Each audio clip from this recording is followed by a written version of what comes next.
Hello, everybody, and welcome back to the Dugout podcast. It's Cal here today with the boys, Benny, Skash, Jackie, here to talk about some football. Game week 3 in the Premier League. How are we feeling, boys? Interesting week of fixtures here, wasn't it? Yeah, good. If anyone is wigging out, like who's the new guy? It's just me. I've lost my voice. So. But let's just start off with how we going, boys? How's everyone feeling? Good. Good, mate, good. Bit tired, but, here, ready to rumble. Been a big week, the end of our football season in real life for us. Yeah, true. So we get a bit of a break now. I think we all stayed up as well to watch one of the games last night. I think Jackie stayed up for the 12 o'clock games. Jeez, you're a savage, mate. I am silly. Silly boy. Yeah, we're all running off a small amount of sleep at the moment. But And a lot of caffeine. yeah, we'll get through. We power through. It's Sunday, so happy days. Like I say, my football season's still going, and I've got a massive day today, so I'm struggling all day. You're crazy. Get that coffee up you, mate. You'll feel much better. I've got a syringe if you want to inject it. I'm serious. No. All right, real world football then. Tottenham versus Wolves was the first game of this week. Yep. We all had it in Tottenham's favour. I don't think any of us saw us going the way it did, though. No. It was I remember watching this game. It was very tight. I thought actually Wolves were the better side, to be honest. I was a bit disappointed by Tottenham. They just did not link in their front three really at all. I thought Kulusevski was definitely the best of the front three. Son was super quiet. Kula was just doing his normal thing, but I think he was struggling because Emerson Royale wasn't offering a lot.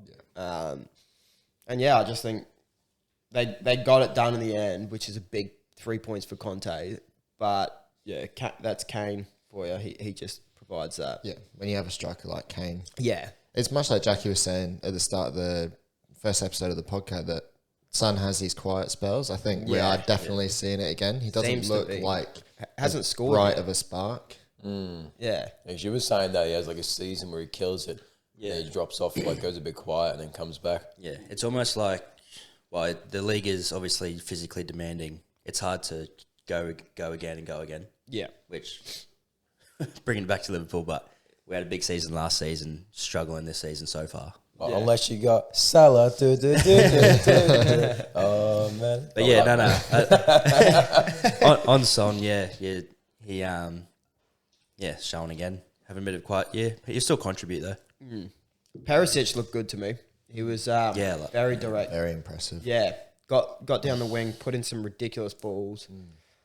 It's seeing this transition from like a full-blown forward to now playing more of like a wing-back. That's a Conte influence. He takes a winger that he likes and he goes, "You're going to play wing-back for me." It's what he did with Hudson-Odoi. Yeah. With Marcus Alonso, pulled him back and pulled him into that wide spot. Yeah, because he's doing that at Inter Milan too. Perisic. Yeah, the Conte effect. He grabbed him there and he thought, "I need him at Tottenham." So. Victor Moses to a lesser extent, maybe. Yeah. But he was still good. He definitely did. Chelsea, Yeah. Wolves, on the other hand, I thought were very unlucky. I thought they played really, really well. And they've been a bit of a stinker. I think we all can all agree. Yeah. At the start of the season, none of us have really enjoyed watching them, and they haven't really been that good. But I thought against Tottenham they were. The new signings they brought in, Mateus Nunes and Gonzalo Guedes, just fit like a glove. They just both work so well in their system. Absolutely shocking we didn't mention Guedes last week when we were talking about Wolves, because that deal was done and dusted. But I love watching Gonzalo Guedes. We did bring it up after the potty, didn't we? Yeah. We were like, shit, we didn't mention him. As we were watching the game in the group chat, like, you idiots, we all suck. But yeah, he's a pleasure to watch getting involved. It'd be good to see him go on this season and start to contribute a bit more to the goals that Wolves are desperately craving at the minute. Because Wolves actually have like an exciting team. It's just getting that gel back together. I feel like after the Jimenez injury, they kind of got lost a little bit. But like I think if they find their stride again, they can be quite an exciting team to watch. Yeah, when the goals start flowing for them, again, they're very much similar to Brighton and they create a lot of chances, but just have nobody to put the ball in the back of the net. Yeah. I think Guedes could be that for them, to be honest. Most definitely. It will be interesting to see if they lose Pedro Neto, because there's a lot of rumours of him leaving before the window shuts. Yeah. And I think he's going to be a big one for him this season if he stays. Also, I was super impressed with Nathan Collins, their centre-back from Burnley. Wow. He pocketed Kane for the majority of that game. Yeah. And Kane's not an easy player to play against. And I think he's very young too. I might be wrong in saying, but I think he's about 20 years old. Yeah. Nathan Collins. I did see a clip of him getting taken to the absolute cleaners by Richarlison. Yeah, he got megged. 21 years. He got megged by Richarlison late on. Yeah. And that was I watched that whole game, and that was one of the first mistakes he made. He sort of let him go, but Richarlison looked good when he came on. Yeah, it did look sharp. Looked up for it. And I didn't know this about Nathan Collins, but he captained Stoke at 18 years old. Yeah. Really? Yeah, they were talking about it during the game, which is pretty crazy, but Wow, yeah, that's nuts. exciting stuff for Wolves. I think they got a good young defender there. They definitely shouldn't be demoralised. Obviously, they're a team that were pushing for European football once upon a time, a few seasons ago, but they've managed to hold on to their big players, like you say, Pedro Neto, Ruben Neves. There's He's news that he's going to get a new deal this window when he was supposed to come to United, but he looks so good too. Yeah, plus they had like transition the managers in that period too. yeah, they've gone through three They go managers. through all managers. Yeah, so since before him, I forgot his name now. Nuno Espirito Santo. Since Nuno left, I think it's been a bit of a transition for Wolves too. Yeah. So yeah, like I said, predictions-wise, we all had it in Tottenham's favour. Scass, you had it 3-0. Jackie, you had it 3-1. Benny, you had it 2-0. And I had it 3-1. Good start to the week. There we for us, go. boys. Great Well done. start for us all. Crystal Palace versus Aston Villa. This was the podcast. I'm going to call it the podcast derby because it's the two teams we argue the most about. Never in my Argue more life. about this than Liverpool United. Never in my life have I realised that I am actually a Crystal Palace fan. I will be ordering a Wilf Zaha home shirt. What a game this was, and what a performance by Wilf Zaha. And more importantly, Eze. Eze is a mesmerising player to Eze watch. is a I 10K. love watching him do his craft. There was 2 or 3 times where he just picked the ball up and he's like, watch this, idiots. And he takes half the Villa team on, and he either gets fouled or makes a brilliant pass through. Patrick Vieira's doing wonders with this Palace team. Yeah. It's very impressive to watch what he's doing. 17 shots by Palace too. Yeah, they were so dominant, so good. Zaha looked so composed. Again, another fantastic finish from the outside of the box or just inside the box. But that exact same, He looks the sharp. wide shot, and he got right inside of Emi Martinez's head. Yeah. Like the penalty he scored, mugging him off immediately after. Like, you love to see it for the Palace fans. Martinez does that to most penalty takers. Yeah. He gets in their head sort of thing. Yeah. But yeah, it was great to see Zaha back and firing again. Do you reckon that's the Vieira mentality rubbing off? Oh, yeah. That's Vieira through and through. I don't. Oh no. Just on Eze, like every time he gets the ball, it's like what you said. He's just like, watch this, and he's able to stretch the game so easily. It seems Who's that? just by dribbling. Eze, Yeah. like it's really good to watch actually. Yeah. Just the way he dribbles. It reminds me a little bit of Yaya Toure. How he used to dribble, like it looks so effortless. Yeah. but he's just chewing up meters. Yeah. Similar to watching Pogba for me. He just like where when Pogba used to do those mazy runs where he just like sort of just drive through midfields. Yeah. That's similar to what Eze does, but I think Eze's like a little bit more nippy, a little bit more. Yeah. He's a lot prettier of a footballer for me. Well, his background is indoor. So he played Is it? cage football in London.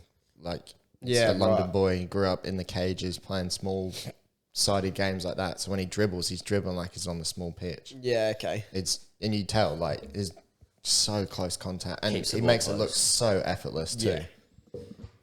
Big one for me is I really want to see Zaha continue this form because I've never seen him this sharp. Yeah. Ever.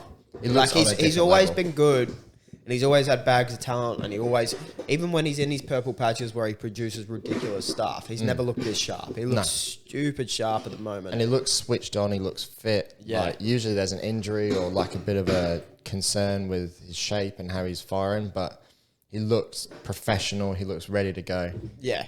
A big problem for him has always been those types of finishes where he gets through one-on-one and all he has to do is pick a corner or something like that and he's a bit wasteful with it. And this season, like, he had one chance against Liverpool buried it, and that was not an easy that was finish. a crazy that was finish. a joke of a finish. It's a very similar one against Palace. He scored, and then the penalty as well. Was it? Was it similar? It was against Villa, not against Palace, because he didn't score a massive own goal. But yeah, Yeah, no, my I bad. think did Zaha pick up a little injury in that game? Because I thought I seen something that he wasn't playing. He went off 82nd. Could be wrong. I can't remember if he played. I don't remember seeing anything Yeah. about an injury. Yeah, For no, context, could be wrong. viewers, we are filming this the Sunday Yeah. morning after all the Saturday games. We won't mention him in this podcast, but yeah, I can't remember him playing against City this Nah, morning. that's why I didn't see anything either. But Yeah. I didn't see his name. So, and he would have played surely. He's would have he's before been the killing team. it. So it's not like he'd be dropped for the City game. Yeah. Yeah, he didn't play for City. So. Yeah. Zaha is just keeping consistency. Yeah. That's the main thing for him. He just needs to keep his form up. But I feel like now he's probably got the best manager he's ever had in a Palace team for Zaha. In terms of mentality, I feel like, obviously Roy Hodgson is such an old school type of manager. Having someone like Vieira who's just a fucking mentality monster. I feel like that would be a shit ton of good for Zaha, but also the rest of the team. Yeah. That's always been the issue with Zaha is consistency. Everyone knows like he can turn it on. Just get consistency. Predictions? Well, touching on Villa, how absolutely boring they Do we were. have to? Because I think it's pretty obvious how in the bin they are. They're shit. Honestly, they did not look up for this game at all. Like their big player, Coutinho, was quiet. Well, the first 5 minutes, it's like, fuck, Villa might actually get 2 goals here and just try and sit, but conceded straight away. They just fucked them. Probably a big reason Coutinho was quiet is he didn't play. But My bad.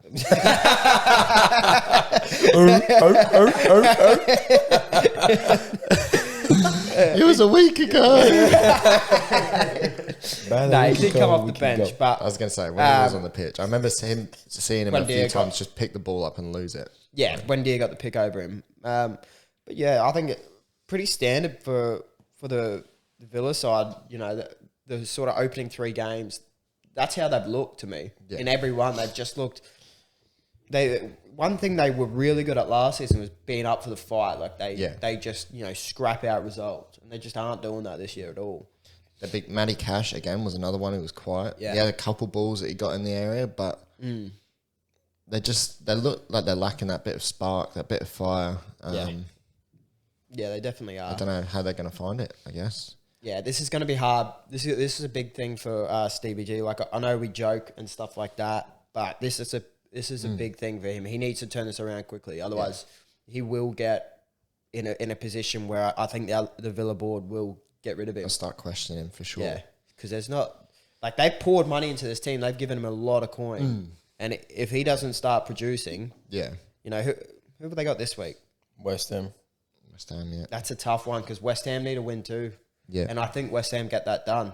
West Ham definitely more of a cultured team than Villa in the league. They're And West Ham are off the back of winning in Europe, Europe League. breaking through to the Conference League. Yeah. They've had a shit start though, I think, to the They league. have, but Yeah. they won 3-0 comfortably away. They had their new big boys, Cornet, Skamaka, firing. Yeah. It's going to be a tough one. Was that Skamaka's first goal? I think it was, yeah. Yeah. Been interesting in the game though, because they're both desperate for a win. So I Yeah. feel like it'd be a Yeah. good game of football to watch because, Yeah. like I said, it's going to be attacking. I don't think either team can afford a draw at this point. No. At Villa Villa Park. have Arsenal the week after at the Emirates. So they That's fucking need tough. Tough. that. Yeah. We'll go through Predictions? maybe? Predictions for that one. Scouser, you had it I'm wrong. 2-1 to Aston Villa. Jackie, you had it 1-1. Benny, you had it 3-2 to Fuck. Crystal Palace. Yeah, but I was and close. I had it 2-1. So final score was 3-1 there. No exactas on the week, but I was less Couple of optimistic results. for Stevie that way. Next game, I think we'll breeze through through it We'll because touch it it. was a bit of a dead one. Everton, Nottingham, both look rubbish. Both disappointing. Good thing about Everton is now he's telling a striker, obviously post this game, but Yeah, Neil More Morpay. pay. Yeah. Just some competition for Gordon up there. Obviously, Rondon's not going to challenge him week in, week out. DCL's still injured. I want to touch on quickly, this is a bit different from the game, but fucking, what was it, 70 million for Gordon, Chelsea want? Is the reported offer that they're going to That put in. is stupid. I wouldn't even pay 15 for him. No. Agreed. 60 mil. Agreed. I mean, they're English tax fucking and a hell. number 10 tax. yeah, it's a knee-jerk reaction to someone who was a youth breakthrough last year. He's coming this year, and Frank's gone, all right, son, look, you were big bollocks for me last year. Take that number 37 or whatever fucking kit number he had. I'll give you the number 10. You're going to be involved this year. And Chelsea are just going, well, he looks all right. Let's take. I don't understand Chelsea, though, because they've got Callum Hudson-Odoi sat there who they're looking to loan out when they sign Anthony Gordon. And I much higher rate Hudson-Odoi than I do Anthony Gordon. Same. So I don't understand. It's the same with Chalobah. They've got Chalobah sat there. They've just bought Fofana. That deal's gone through. Yeah, that's a weird. So, and then Chalobah's going to go out on loan. yeah, that's an odd one. Chelsea confused me because like they got so much talent, but they just keep pushing them out. They've done it. And Tomori, Tammy Abraham, like the only player that's actually stayed and won his spot is Mason Mount. And that's because De Bruyne. De Bruyne, Salah, tick them off. Like, I think So many. I think it's going to be interesting to see. Like this is obviously the start of a new owner for him, but the way he's moving, to me, doesn't seem the smartest. Like I think Abramovich was ruthless, but he was smart. Like he like obviously the De Bruyne's, the Salahs, like you know we all sort of in hindsight, you can look back. But at the time they weren't at the level to play. Well, it's the So same with they were Pogba when we let him ruthless. go on a free. Yeah. When he went to Juventus for the first time, sorry. Yeah, They're also fucking like the money he's splashing around for the types of players he's buying.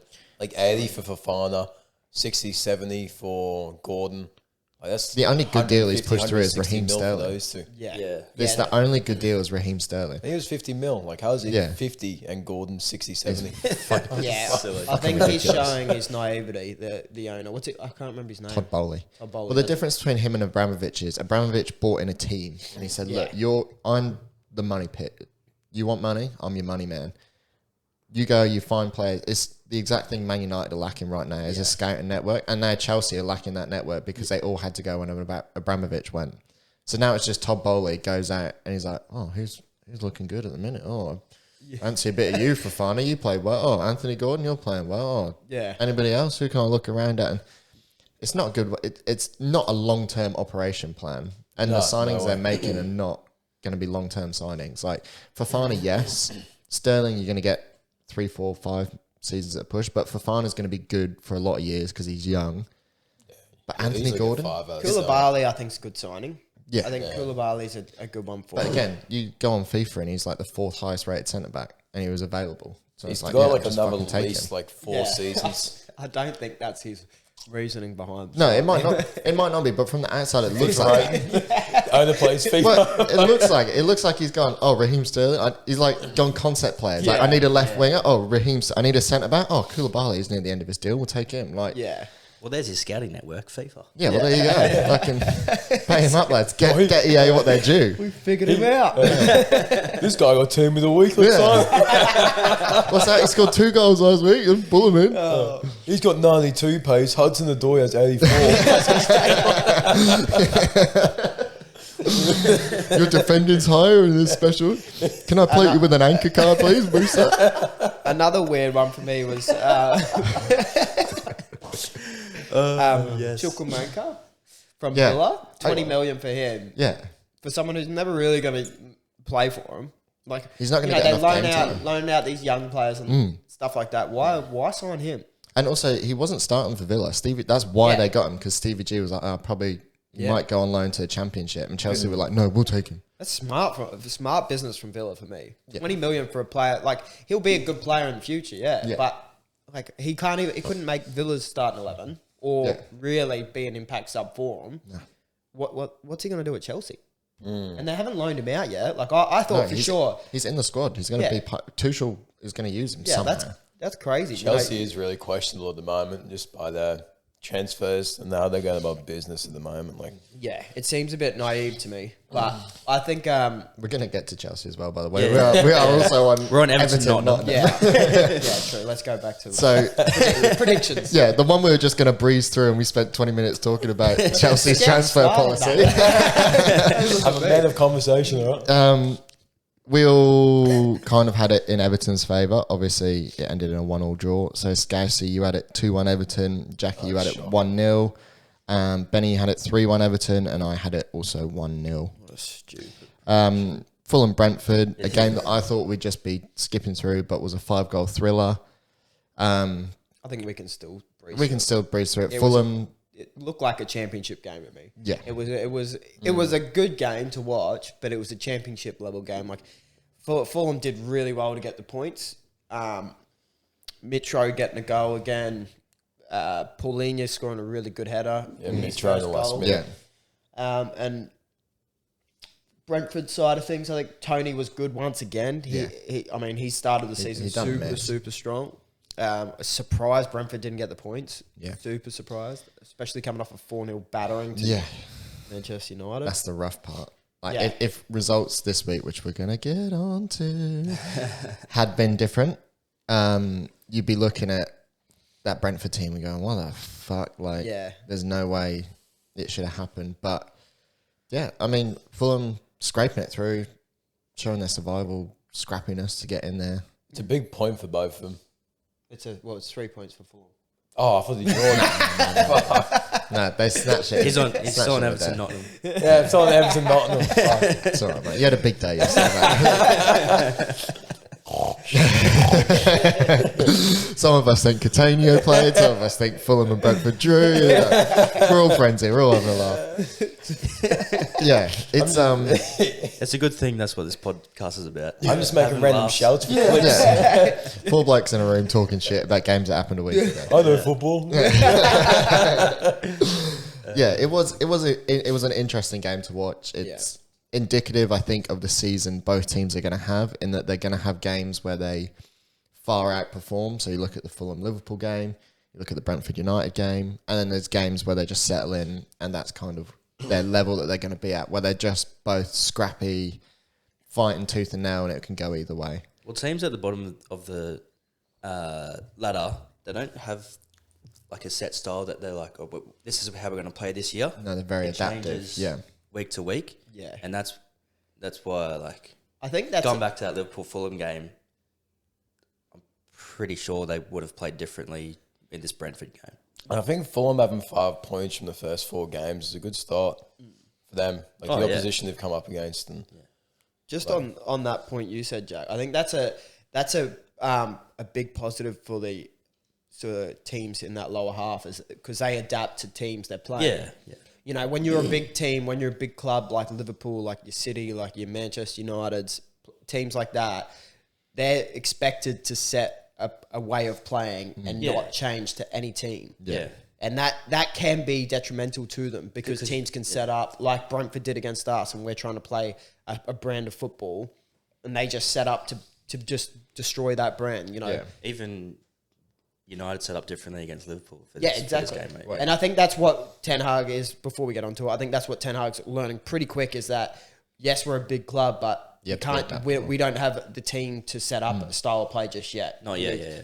It's exactly what we argued about last week on this very podcast in this very room. We'll continue on. Yeah. What was the predictions? Predictions for this week. Scassi, you had it 1-0 to Brentford. Jackie, you had it 2-1 to Fulham. Benny, you had it 1-0 to Brentford, and I had it 2-0 to Fulham. fuck, I'm having this Really? shock. You both got Fulham. Yeah. Oh, well done. So, you know, some people know ball, some people don't. You know? Leicester versus Southampton at the King Power Stadium. Another eye-opening game, another disappointing one for Leicester, who look like they're just going to continue to disappoint us this season. Yeah. Especially the fact they've now sold Fofana and still have only made one signing this window of a goalkeeper. Yeah, that's very concerning for Leicester.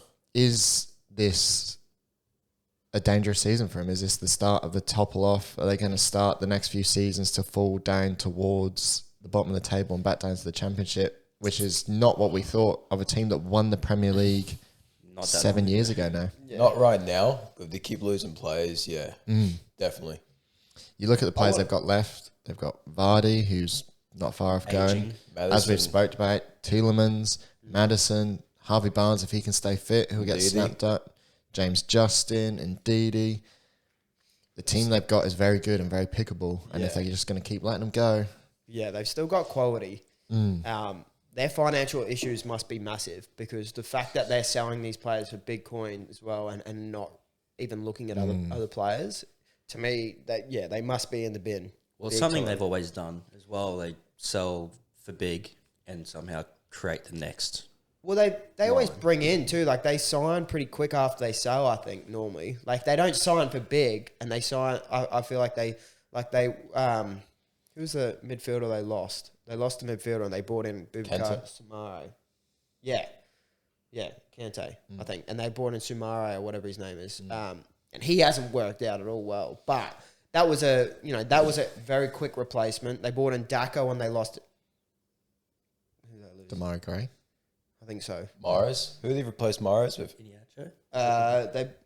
I think they signed Iheanacho to replace Mahrez. Yeah, I think it was. But they sign these players and they bring in, they sell for big and they bring in sort of signings at a smaller money fee. Yeah, I don't think they're the same quality though. Like Mahrez, Iniacho. No, definitely not. Of course not. But they play well in a system, and they sold Maguire to us for £80 million. Yeah. They signed in Sunachu. Soyuncu. Wow. Finish that coffee, mate. You'll get there. Butchered that. James Justin as well. He came through the ranks after they sold whatever the other one was. I mean, they are still depleted. They still have Pereira on the injury list. Their injury list is big, significant. It's not going to be enough to compete because they are in Europe again this year. Yeah, they need a... They can't... this is a team that won the FA Cup 2 years ago. I was going to say as well, after that result, do you throw Brendan Rodgers in the small hat of managers that could be sacked first? For me, I think there's a list of three. I think it's Rodgers, Gerrard, Lampard has to be in there. He's up there. Like, the thing about sacking managers at the moment, they're just so hard to find a new one. Yeah. Like if Rodgers goes, like who comes to Leicester? Solskjaer. Really? No. Solskjaer. I wouldn't. No way. That's way too biased of a shout. Fucking hell. But you want someone to stabilise the ship they've got. They've got a dressing room that will be very fractured at the minute because they've lost the captain. They've lost big personalities from there. They're going to be feeling downhearted. Like, that's what Ollie does. He steadies the ship. He's not going to win you a fucking Champions League. I can't see, like, Leicester's owner being like, let's just sack Rodgers and this guy, Ollie, from the United, let's bring him in to replace. Like, I think they'll trust Rodgers until they can find a good fit. Yeah. I think they'll just keep Rodgers until someone comes available. Pochettino's also still available. That's a good shout. Yeah. That's a good shout. Yeah. If they want to make that next step, Poch is man. I will say... Because he'll keep players there too. Yeah. Players won't want to leave. Yeah. I will say, though, if they're in money crisis, like, Poch is going to be on a hell of a lot more money than Brendan Rodgers. Money at PSG. He got paid out of that contract, son. Yeah. Money is not an issue to him. If he wants to be a top manager, he's going to come and he'll go, this is my chance. I'm playing in Europe. I've got a decent squad that should be top 10 in the Prem. It's a much better gig than going back to someone like fucking Southampton or another shit offer from overseas. Like, like if Leicester in financial hardship too, like Poch never really is a big spender. Maybe PSG is different, but at Tottenham he didn't spend the big bucks either. When you've got all that oil money sat there from PSG, you're gonna sign Eric Choupo-Moting for fucking 25 mil. There's so many young quality players in the Premier League. You could literally loan on a cheap just to get you through the next couple of seasons. Yeah, I mean, it's concerning, but again, take nothing away. Southampton were surprisingly good. Che Adams, what a performance! Pulled his fucking finger out. I was talking about it last night as we were watching the game that we're not going to talk about, the United Southampton game. Their forwards, they've got a deadly on their day. Like Che Adams has finally started to find his feet in our Southampton team. Adam Armstrong, when he fancies it, can play a decent bit of football. And they're young players too. Very impressive. Very starting to pick it up and move with it. I love watching Joel Aribo. I'm so impressed by how versatile he is in and around the box, especially. He's just such a nuisance. It's a good shift, good win for Southampton. Southampton, they're really good at doing what Leicester want to do, is selling players, replacing and bringing in new players. Like they're so good at that. Like losing Mane, obviously, and shit, and still keeping on.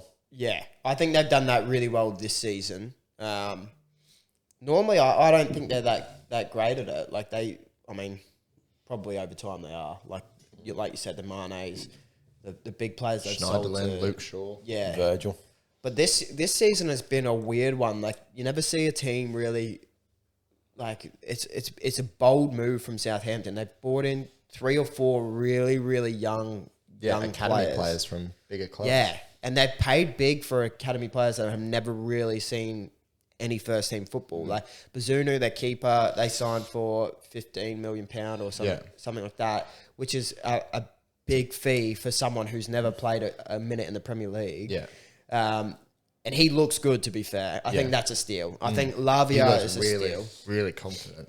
For me, the one is Lavia. I think, well, not the one. I think Bella Kotchap is the one.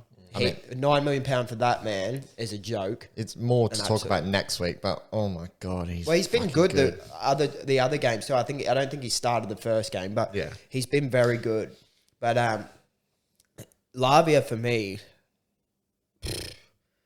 yes, he gets caught on it sometimes, and he gets a little bit caught out with being a bit too lax and wanting to play football too much. Yeah, but wow, like. He just looks, I don't know. He looks like a 30-year-old player, and he's 18 years old. Yeah, and he's got all the attributes of a CDM. Like he bullied. I know we're not talking about the United game, but he bullied Scott McTominay last night, which is not an easy. One thing Scott McTominay is good at is his physicality, his strength, and his ability in a challenge. Like he normally bullies players. Like he bullied Joel Aribo all night. Lavia has one challenge with him, and Lavia absolutely decks him. And Lavia's half his size. They're a scrappy young team, Southampton. Like all their players, like they're all very physically capable. They've done very well in that sense of their recruitment and policy. Like we just said, has obviously been go out, get young lads, but not young lads who are like on the fringe ballers who are very technically gifted. They've gone physically ready to play and ready to step up to that level. They don't have to be the best technically because. Like you said, Lavia gets caught, Mara gets caught, but they're going to grow into that role. You can develop the technical side much quicker than you can develop your physical side. So, Ward-Prowse to do the technical stuff. Yeah. And he's such a great outball as well. Like, he picks up the ball in these areas, and as long as he gets a half second to move the ball out his feet, he gets into safety every time without even thinking safety. Set pieces, you've got someone who's going to put the ball on a plate every single time. It's such a great out to have in that team. Yeah, so Lavia and Ward-Prowse together in midfield. We're not talking about it, are we? That was last night. Yeah. I won't talk about it. Yeah. It's hard. Tune in next week. Yeah. You want to say something? I was going to say, the young players too, it's a positive and a negative because the positive is to get a point to prove. Yeah. The negative is to get a point to prove. Yeah. So it makes them push that extra mile, which causes mistakes, but it's good because it causes more chances. So it's a good and a bad. Yeah. My biggest view on it is that I think they've done it from a money-making perspective because they're not going to lose any money on those signings they've made. No. They're going to make, I would say, 20 to 30 million per player on those signings. To move on. Yeah. Which they will. I think Lavia, Bella Kotchap, and Mara, all three of them, I think, will get picked up by bigger clubs in the next 2 seasons, 3 seasons. They're all low 20s, even in their teens. Yeah. They will do. I guarantee it. Should we buy shares in Southampton? I was watching it obviously the Man United game last night. I was watching it with the lads. And I said, get me that Joel Aribo shirt right now. I love him. He's fantastic to watch. I didn't realise I'm going to have a collection of fucking Premier League shirts. Now that we have to watch it every week, I'm going to have me Crystal Palace shirts and me Southampton shirts. Yeah, just have them all on ready to go, and then when my game finishes, take it off. Just overlap and sit there sweating my ass off. We should move on to the predictions. Predictions for this game, as we've just rambled there. Leicester versus Southampton. Scass, you had it 2-0 Leicester. Fuck off. Jackie, you had it 2-0 Leicester. Benny, you had it 3-1 Leicester. And I had it 2-0 Leicester. This season and is 2-1 Southampton. Wiggy. Yeah. It's hard. They've been impressive, Southampton, though, to be fair. Apart from the first game against Tottenham. They've been scrappy. We've picked them to finish fun to watch. Just outside the relegation zone. I don't think that's a bad shout because obviously when the games get a bit more congested, it's going to change. But they picked up points early on. It's been the opposite of watching the pretty stuff, but the scrappy stuff that they're doing, I find fun to watch. Bournemouth Arsenal. What can we say? Open and close, really. What a performance. Individual performances by the big players still. Not going to lie, I want a Jesus shirt. Yeah, I'm not buying one because I'm still on the want boat Jesus that at Arsenal Manchester stinkers. Yeah. What a player. You don't like Jesus, I Arsenal, love him, mate. Fuck Arsenal. But honestly, that we were talking about it before the pod. Gabby Jesus for the first goal. Oh my god! Plucks the ball down from Mate. the sky, contested. Yeah, that takes was 3 men out of the game. Slips a reverse pass through to Martinelli, who has a shot, and then Odegaard finishes it off. Yeah. Martin Odegaard stepped the fuck up this season. He's taken that armband. He's taken everything that goes with it. He's done the opposite of Harry Maguire. He's gone, I am captain of Arsenal Football Club. Watch me fucking shine. Yeah, he's shown that quality that everyone saw at Madrid, like the potential that he had. Yeah. And I know he went out on loan, and it was a bit like, I don't know if he's going to actually live up to it. But I think now he's in the team, like Arsenal, a good coach like Arteta. He's been given responsibility of our bend. I feel like it's helped him with confidence just to play his football. Yeah. He started so young, didn't he? When he Yeah. was signed by Real Madrid, he was like 14, 15. Yeah. From Like for the first team. from a Norwegian fucking team where he's tearing it up. How old is It's he now? ridiculous. He's still Odegaard. early 20s. Yeah. 23, I think. Yeah. So he's Still so young. Yeah. Yeah. And as you were saying about him going out alone, obviously at Sociedad, he was fantastic there, but he was still playing with the pressure of being the young talent. Whereas now he's like shedded that a bit and he's just gone back to, I'm a good footballer. I think change of league helped that too. Like just getting out of the Spanish La Liga, because I feel like it's all the pressure is probably coming from there. At the time, it was a risky signing for Arsenal too, because he was Yeah. good, but to take someone who's just good and hope that they get the greatness. Because usually English media is shit house, but you never really saw much about Odegaard. No, he did Like with the pressure and stuff like that. Like there wasn't, like if he had one bad performance, like he wasn't getting picked apart. Yeah. Like Yeah. the English media usually do. So I think that helped just changing scene, changing country. And Definitely. 2 goals in this game as well. 2 fucking well taken, Yeah. solid strikes. And then the third, Saliba. Pick of the bunch Just for me. fucking hell, what a hit. Yeah. We obviously spoke about him in the first episode. There was talks that he was going to leave Arsenal, couldn't go believe back to that. Marseille. Yeah. I think I picked Martinelli. Yeah. I was going to say, I think I I picked Because- think I picked Saliba. Yeah. He is shown Chill out, up. mate. Game day 3. Yeah. Him next to Gabriel is Yeah, they look a solid. young, formidable centre-back partnership. Zinchenko as well. Yeah. Marvellous to watch in Well- that left well back done. area.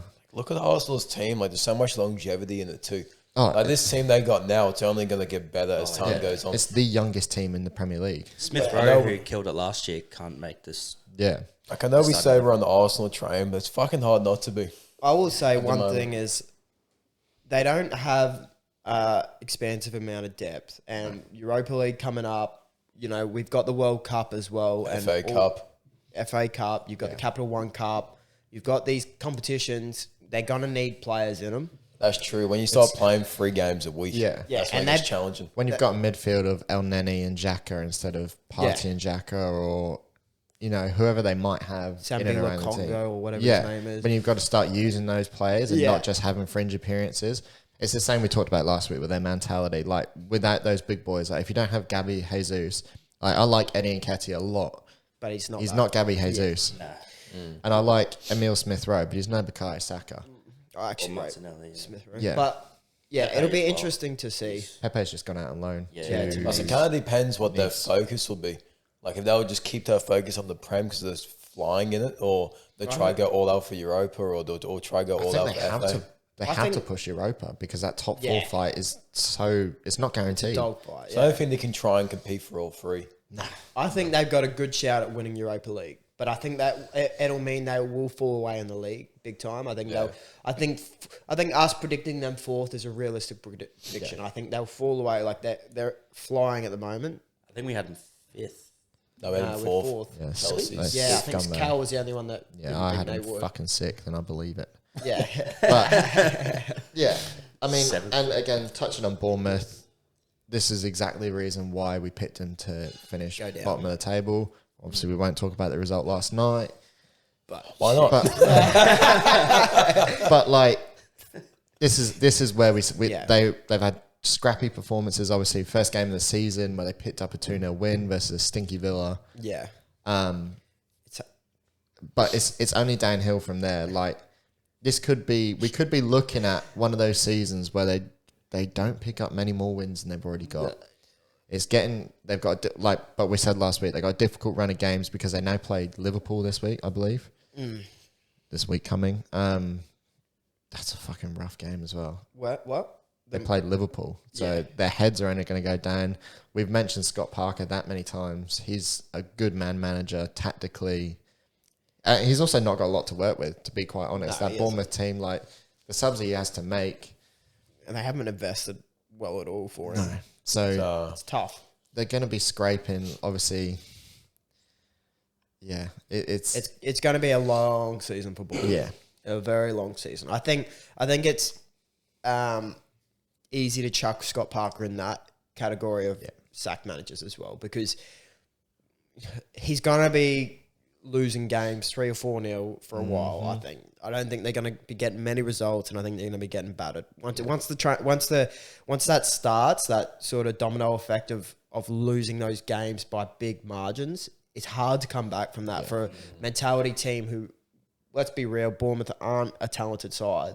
They're not. They're a mentality-driven side. They need that momentum. Yeah. Once they're getting battered, 4-0 City, 3-0 Arsenal, 9-0 this morning. You said the thing we weren't going to mention. Well, there's no spoiler. This comes out a week later. So, 9-0 against Liverpool. What's that? 16 goals they've shipped in 3 games. And not scored a single one. Barely had a sniff. But I think with Bournemouth too. I think with I was about to say math then. The thing with Bournemouth, even if they sack their manager, no one's going to come in and make them do good. Nah. Either way, they're going down, I reckon. I think you can just stick with Scott Parker, just keep it, because I feel like he'll be their best bet at coming back up next season.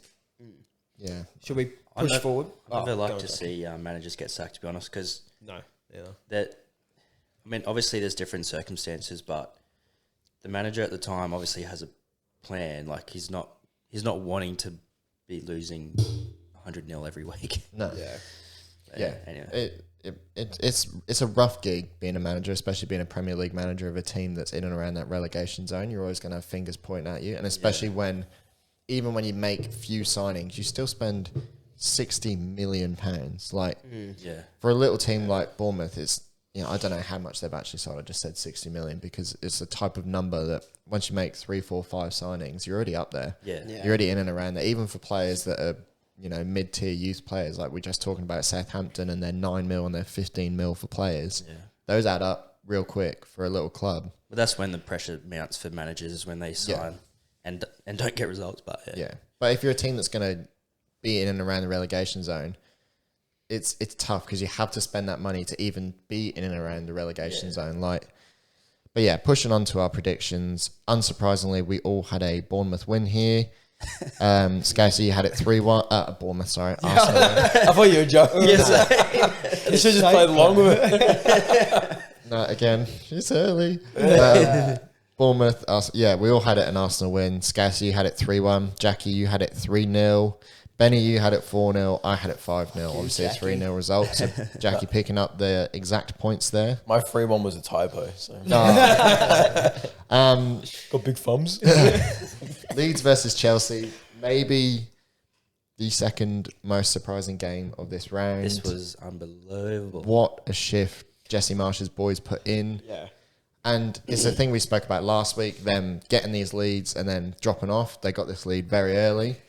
And they fucking held it against a Chelsea team that we said at the start of the season was sloppy, how are they going to compete? There's a lot of contention in that dressing room.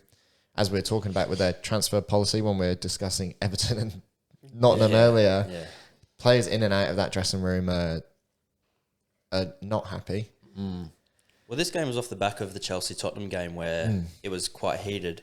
Yeah. I thought Chelsea off the back of that would show more, even more fight. Yeah. I thought, completely agree. I mean, they were shit this game. Yeah. I thought they would have pushed on for sure. Yeah. And I thought they were. And Tuchel, he's that sort of manager where he will appeal to the mental side of the game. Koulibaly red card as well.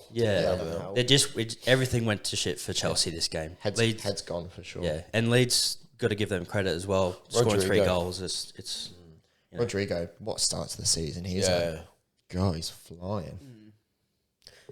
And the young lad Aronson. So obviously the first goal came from Mendy fucking about with it, and Aronson being straight onto his feet, straight in his face. He does. No looker. He does that well too, Brendan Aronson. I've noticed that. Like he presses a lot. He's full of got bags of energy, but when he presses, he stands him up. Like he gets there so quick and he stands up. Yeah. Like I think Leeds will get a few goals this season from sort of him and other players doing that, where they catch players out. Because they do it really well. They just press, and it's easy to run past the player in that situation. Yeah, you know what I mean. And he did really well to get the goal. That's the sort of manager Jesse Marsh is pressing, progressive, all that sort of shit. Yeah. No, hats off to Jesse Marsh, because I think we all discounted Leeds this at the beginning. Even last week. Yeah. But that's three from three results, I think, for him. You know.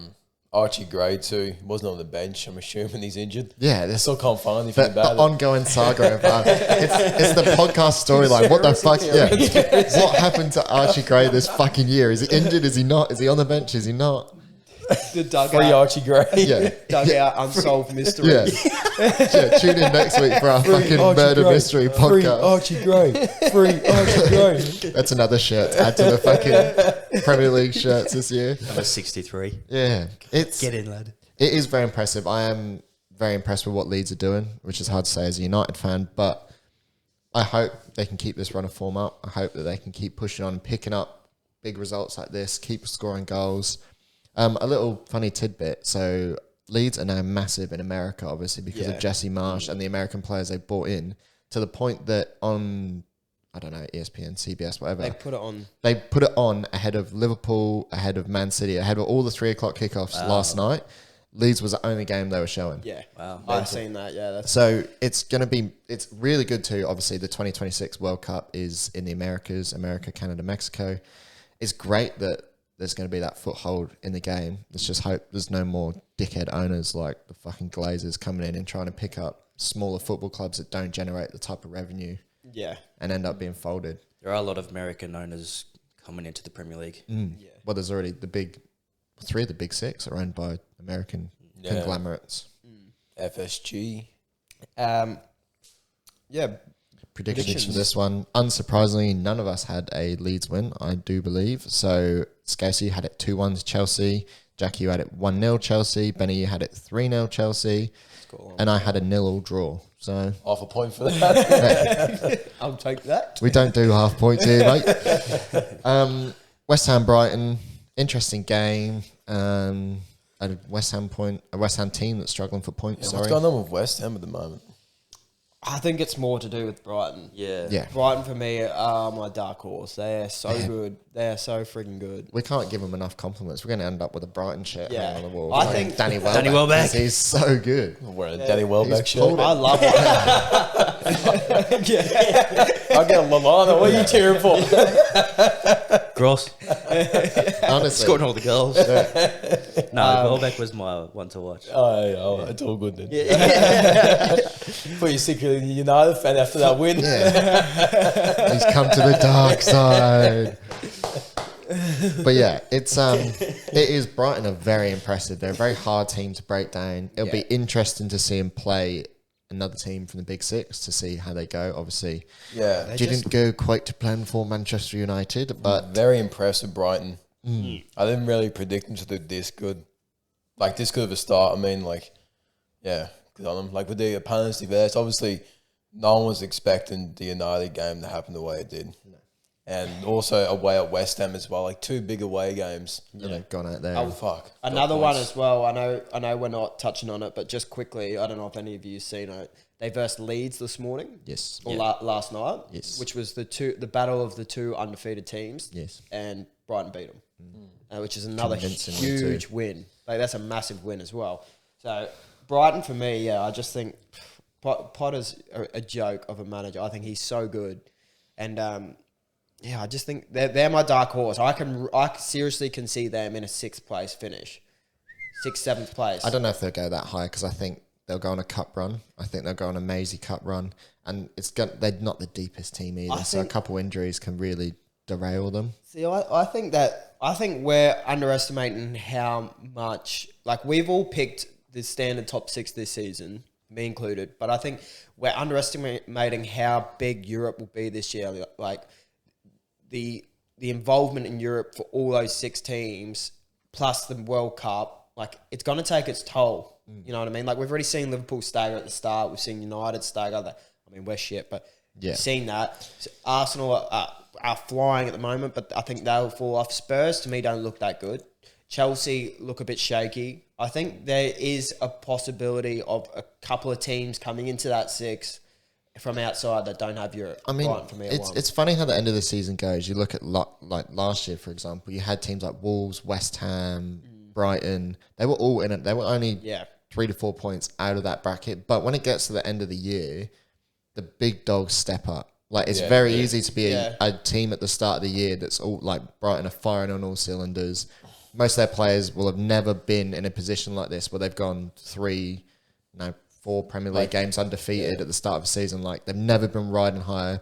Players like Gross, players like Leandro Trossard, they've been good in patches, but for 4 games now, they've been really fucking good, like, shining a light on themselves. When it gets to the end of the year and you're not in that high anymore, like, you have a period where you've lost 3 games in a row, you've drawn 2, or you've lost a cup game to fucking Tranmere or someone like that, they're not supposed to, they're like, oh, we'll take a rest week this week, lads, and then you lose. By the end of the year, how's that mentality going to be? Like, and I rate Brighton and I rate Graham Potter, but also what's he going to be looking at? Because after this World Cup, when Southgate leaves England, there's only one name at the top of that list. And Steven Gerrard. It is when he's fucking sacked from Villa. Would be available, won't he? Yeah. But, like, Graham Potter's worked very closely with Southgate, much like Eddie Howe has. That he's going to be on that list, and there's going to be whispers, there's going to be talks, like, fingers crossed England go deep and they win a fucking World Cup. We're massive. They're going to be looking for a big dick manager, and Graham Potter is that guy. So then you look at Brighton in December with their manager in talks with England. it could change, Like, they could drop off. So to say they're top 6 dark, it's a rogue shout, and I like it a lot. They're just a dark horse for me. Like we said, the World Cup and Europe are so massive this season. So like, true too, because, like, obviously I'm going to touch on Liverpool because that's what I know they're only stats about. But, like, we do somehow play better when we're playing 3 games a week.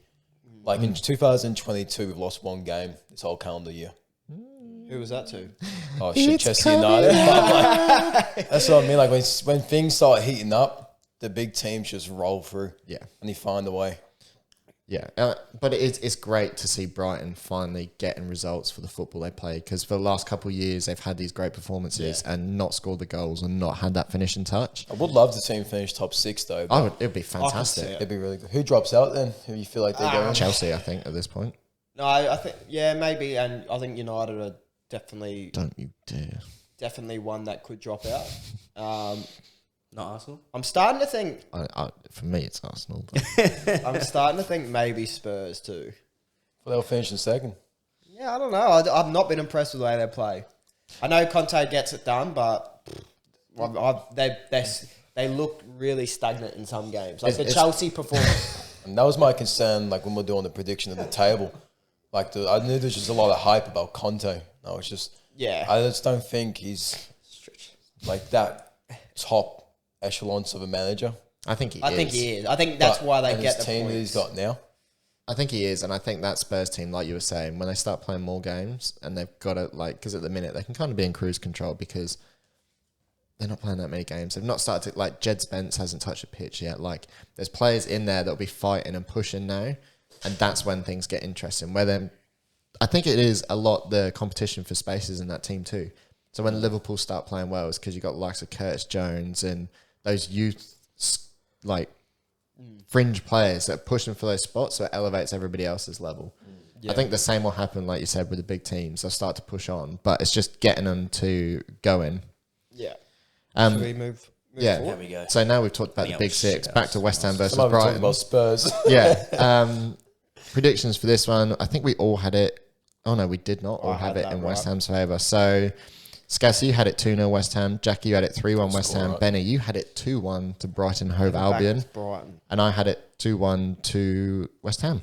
I think what we've done there is West Ham like thinking West Ham have to start soon. Yeah. Yeah. And they've still not. Oh, well, They're you still guys are not. clowns, aren't you? Yeah. Yeah. All right, give me one more and we'll bloody get there, won't we? Another huge game, another very impressive game from both teams. Newcastle versus Manchester City. Wow, what I a feel like game. Newcastle do this every now and then with City. Like they throw like a draw in with them, or they throw them off their balance a bit. There's Should have definitely won this. Yeah, there's definitely those mid-table teams that like Crystal Palaces or something that take points off them when you're not expecting it.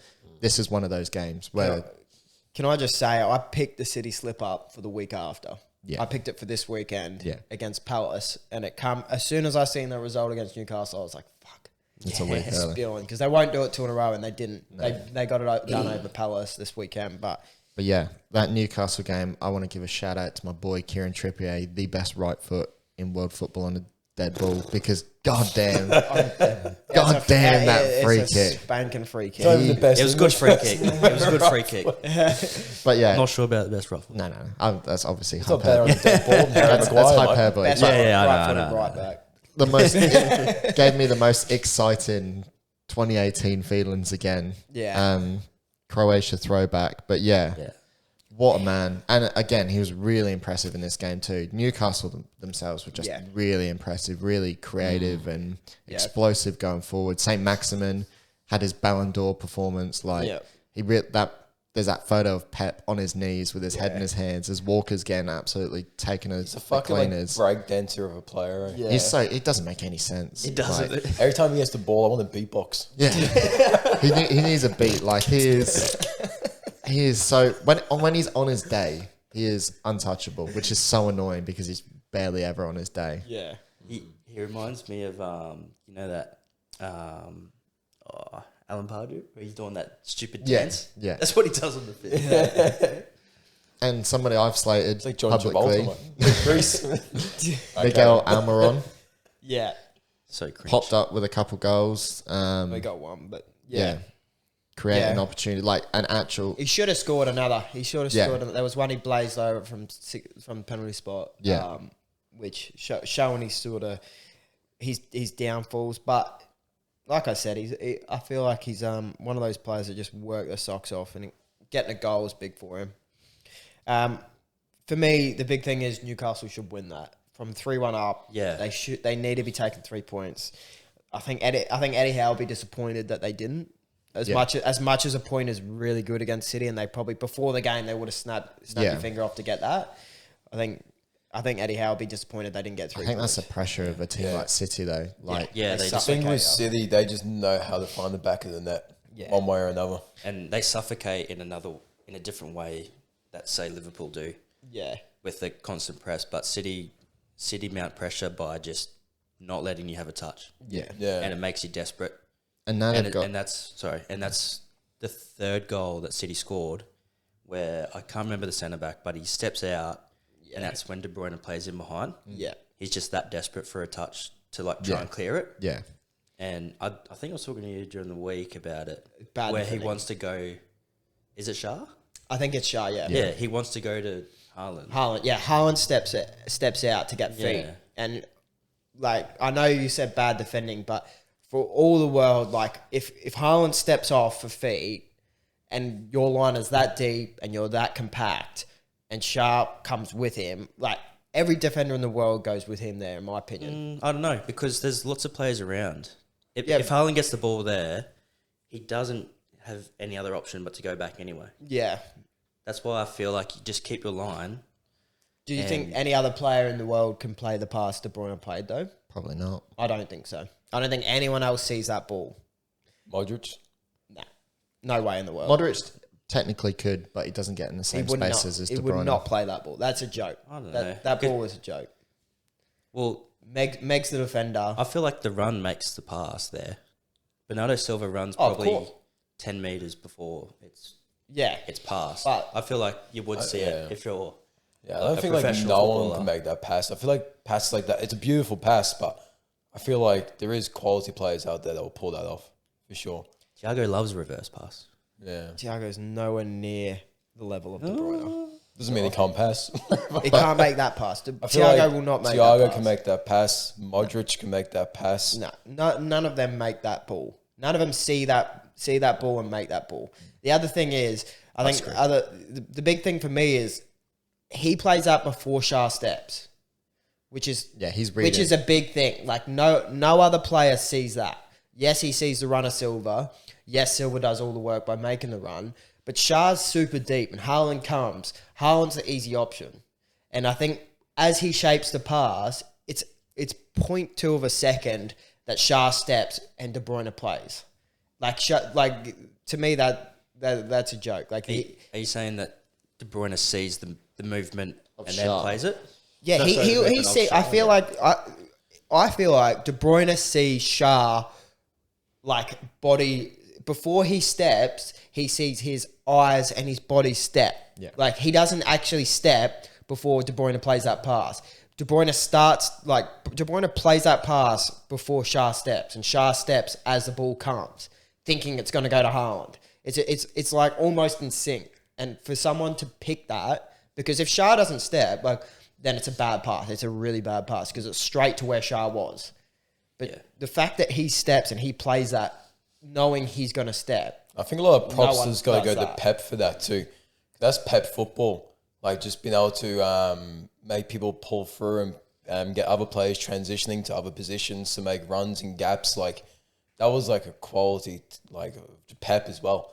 So I feel like he sets up a lot of that for his tactics by making someone drop off to bring a play and then have someone running behind that you wouldn't even expect to run in that position either. Yeah, I definitely think the adaptation to Haaland has been fucking quick. Yeah. We were all expecting it to take a while. I will say, him scoring that goal, the way he fucking scores goals, like, it comes back post and he doesn't just tap it in. He doesn't he fucking thumps it. Like, his body is not set, but he gets enough beyond it to thump it, grab the ball, and that's it. Bang, energy change. We're fucking back in this.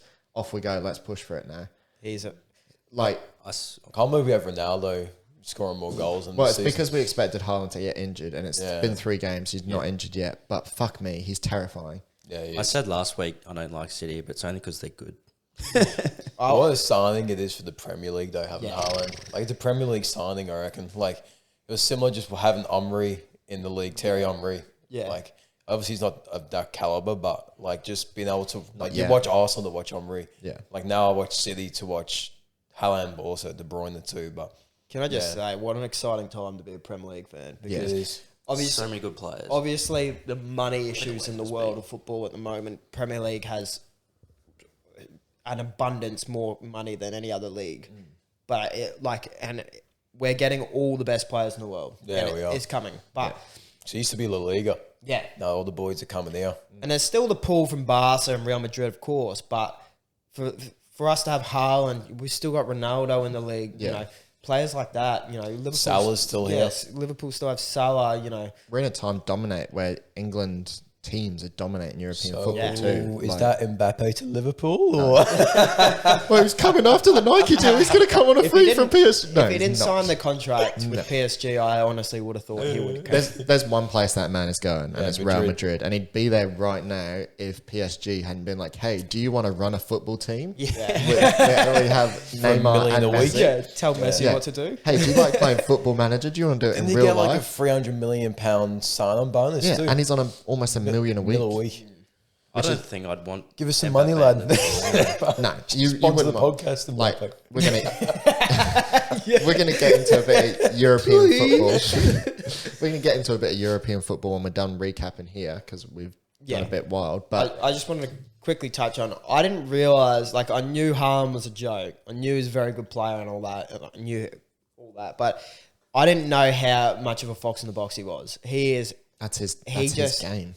Well, also I've Pep's always game. seen him running runs. behind, Yeah, just the same. drives, the physical beast, the deadly finishing. But I didn't know he had that side of his game where he just pops up and bangs in like scraps. He's a very, very clever. Yeah. As much as he's physically talented, he's very, very clever. The runs he make. Overall, like, have we ever seen an all-round striker like Haaland in the Premier League? I don't think I've ever seen one. Not of his size and stature, That's no. what I I mean, think there's yeah. definitely been players, like you look at players like Ian Wright, Jermaine Defoe, they're very clever in the runs they make and the finishes they can do, but they're not as physically imposing as Erling that's what I Haaland is. mean, Like, like- Thierry Henry.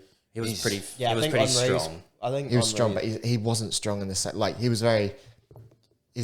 not a delicate man. And when I say this, I'm not meaning like a delicate footballer, as in every touch is like, bing, bing, bing. It's very like, whereas Haaland's like, bang. Yeah. Like, he'll beat a man, explosive. but it's fucking bang. Like Henry was like a strong dribbler.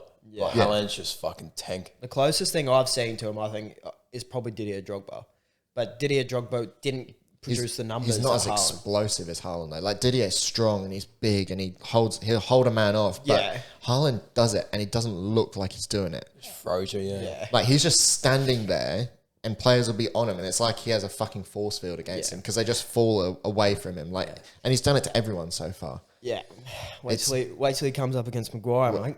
Wait till See if he can do it then. wait till he plays against Dabucha. Yeah. So it's our predictions. So I Yeah, don't think anyone so got now this. we're back to it. No one got that. We all had it in Man City's favour. Scassi 3-1, Jackie 2-1, Benny 3-1, and me 3-0. And then the biggest game of the round for this room, particularly, we've already had the podcast. Fucking rats. Yeah, we've already had the podcast derby part 1, and now the podcast derby part 2. The Battle of the Reds. I said this last week. Fucking clowns. I asked you, what do you? How are we going to do it? No, yeah, I said what. Well, what did I say exactly? What makes you think United beat? And at the time, it was mostly hope, and now Yeah. it's the fact that Trent Alexander-Arnold cannot defend a game of football, and I will not hear anybody else say anything about it. All I'm saying is you fucking clowns laughed at me. Even you, Cal. Yeah, I did. All of you fucking idiots laughed. My exact Suck words. Cry, mate. Suck my nuts now, mate, because he's a fucking My shit exact house. words were, "You're an idiot," but I'll write it down anyway. Yeah. And to be honest, you were an idiot, but I respect was I an idiot? I respect I'm your fucking heart and your genius. brain and your mind. Albert Einstein of football, mate. It's like it's honestly, yeah. I'm gonna try and forget that we won 9-0 this morning because it's hard for me to even be upset that we lost to United and that we won 9-0. So I think me and Jack have to pretend we didn't fucking pump this morning and just focus on that game. I don't fucking think you crucify do. Liverpool. Yeah, I don't think you do because from the get go, like, you isolate the two performances. This week, obviously, you've gone back to a more traditional Liverpool way of playing. Last week, Klopp took the piss. He took Yeah, the he piss did. in the way he 100%. underestimated Manchester United, which doesn't matter if we're fucking shithouse and we've just lost 4-0 I to don't think it Brentford. was Klopp. I think it was the players that underestimated them. No, I think it was Klopp. No, I think of the the way he players set didn't up, show up. the midfield he set up. That's not a midfield to win a game against Man United. No, at but all. I think he put Milner in there for physicality, Henderson leadership. It was stupid to not play Fabinho, but I think it was the players. They didn't show up at all. I think it's hard to put it on Klopp because he's set up just to put physicality in there, knowing like who McTominay and shit. He put Milner in there, but yeah, the players just got there and just thought, I don't know what the fuck they thought, but they just did not show I up. also want to preface this chat with "fuck the Glazers, Glazers out." Yeah, Because Glazers out. That's the main takeaway Number from one. this weekend. Number one thing Ahead to of obviously us beating Liverpool, it is Glazers out. I think Fuck we'll them. start Get out like of our club. I know, like I'm gonna forget the Bournemouth game, but what I wanted us to do to change that game, like Milner and Henderson shouldn't start. I've been saying this for a long time. Not having Fabinho starting is fucking ridiculous because that game we struggled not having the number 6 because Thiago's fucking perfect at this and also Fabinho. They just pull back to the defense and they're really good at picking the ball up, turning and creating something.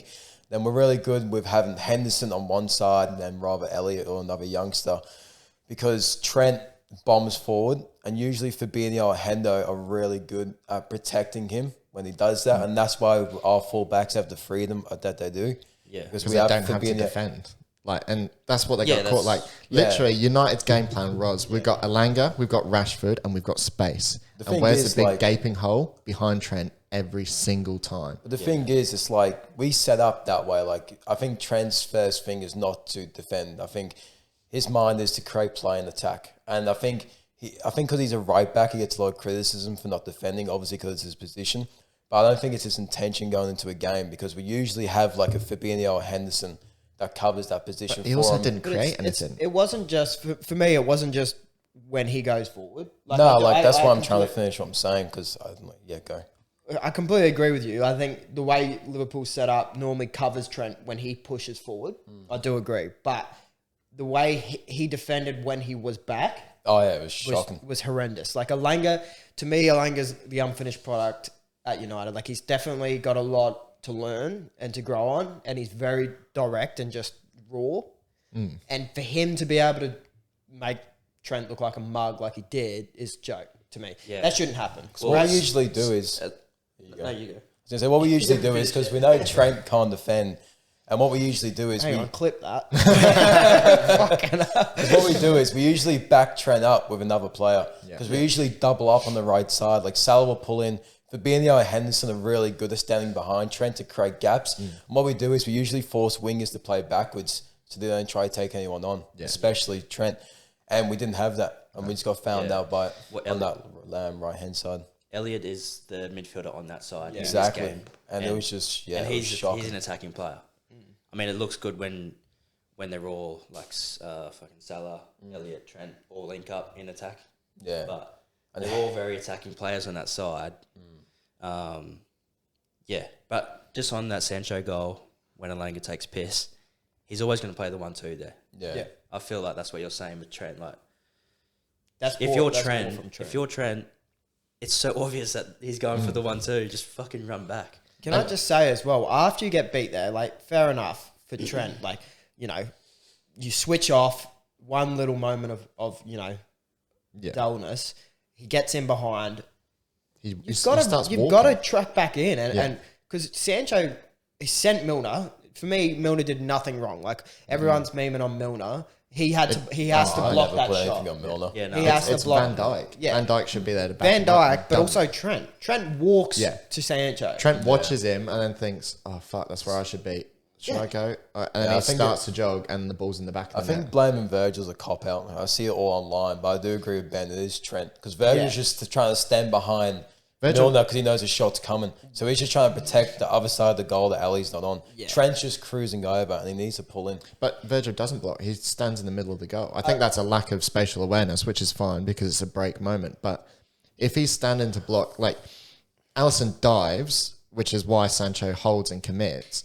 But there's so much time there where Virgil could have followed the shot with his eyes. He could have got sold like that, seen Alisson there and stepped, and then takes the angle away. That's also brilliance of Sancho. Yeah. Like the way he turned. I mean, it's just his composure. Like, that's why I love Jadon Sancho. At first, when I first seen it, I thought Virgil was in the wrong, but I don't think he was that. What he was doing was trying to keep sort of calm in a hectic situation, whereas everyone around him is panicking. Frantic, yeah. He's trying to be that, because he has to be. He's the last line of defense. He has to be that sort of that rock at the back that stays calm, and he tries to be, but no one helps him. Like and I do agree. I think Trent should have come in and blocked that shot after Milner, because if Virgil goes out and he sends Virgil or he puts it past Virgil, like, Virgil's the last line, and Virgil can easily foul him. Like, there can be, as soon as you defend with panic, you're in the wrong. In my opinion, if you start defending, especially as that centre back, you can't defend with panic. There is defending with panic, but then there's also Sancho in the box on the penalty spot with enough time to take 2 touches, turn, set himself up. Bruno Fernandes to point to the bottom corner where there's space, and him to Trent finish. Trent did his job. No one will be criticising Virgil. No, Trent didn't do his job. But I'm just saying, like, that's the situation. That's how the goal happened. Sancho was in the box, took 2 touches, set himself, swapped feet 4 times, could have played a game of checkers and chess, and then put the ball in the bottom corner. Like, but it all happens within like 3 seconds. Like, that's so quick. It's so hard for Virgil to be like trying to be focused on Sancho on the ball, but also it's definitely not just Virgil, Trent, but slacking off. Trent, it's just when you watch the isolated performance of Trent, he just gets set and he's like, oh fuck. Yeah. And then he turns and he's like, I should be there. I should really... I'll go. Also, Gomez not coming back in. Yeah. Like Virgil blocking one avenue of the goal, which is the other side. And Joe Gomez obviously having to cover for Trent when Alanga gets through. Doesn't really get up quick enough and come back inside. Yeah. I don't think he has time. I think that's harsh. He probably doesn't, yeah. Because I think he's actually slid to block the cross. So he got the megs. But I don't think he's any chance of getting back. But I think it's definitely Trent. But that's another reason, like, Virgil's the last centre back. Like, Joe Gomez is out of the game. If Virgil goes, there's nothing. So I mean, a great finish too by Sancho. Yeah. Shout out, because it's so much composure. And then the second goal too. Marcus Rashford had run that Liverpool defence solid. Tony Marshall comes on, immediately adapts to the speed and physicality of the game. Change. The ball he plays through is inch perfect, and Rashford is strong, confident, one-on-one with Allison and just buries it. Like that one there, that second goal for me is more on Virgil. Virgil trying to Martial gets the ball to the feet. It's a decent touch, but it's a hard ball to control. Virgil needs to be either cleaning him up, or getting something on that ball. The same thing Varane did to Diaz in the first half. Take a like yellow you see card. the games that fucking throw him to the floor, body slam him. I think that's more on Hendo because a ball's cleared. Yeah. Hendo Bad touch. fucks a touch. Yeah, 100%. And he does that thing where he's like, oh, no, I fucking fucked it. And then doesn't... I feel like Hendo can get back. Similar with Trent, how he is, not ball watching, but dawdles a little bit, switches off for that split second. If Hendo fucks a touch and then tries to get it back again, that goal doesn't happen. Yeah. And then Martial, I think, give him credit for holding Virgil off because he makes that touch back. It's a bit heavy, but I feel like that's what he's trying to do, to give himself space.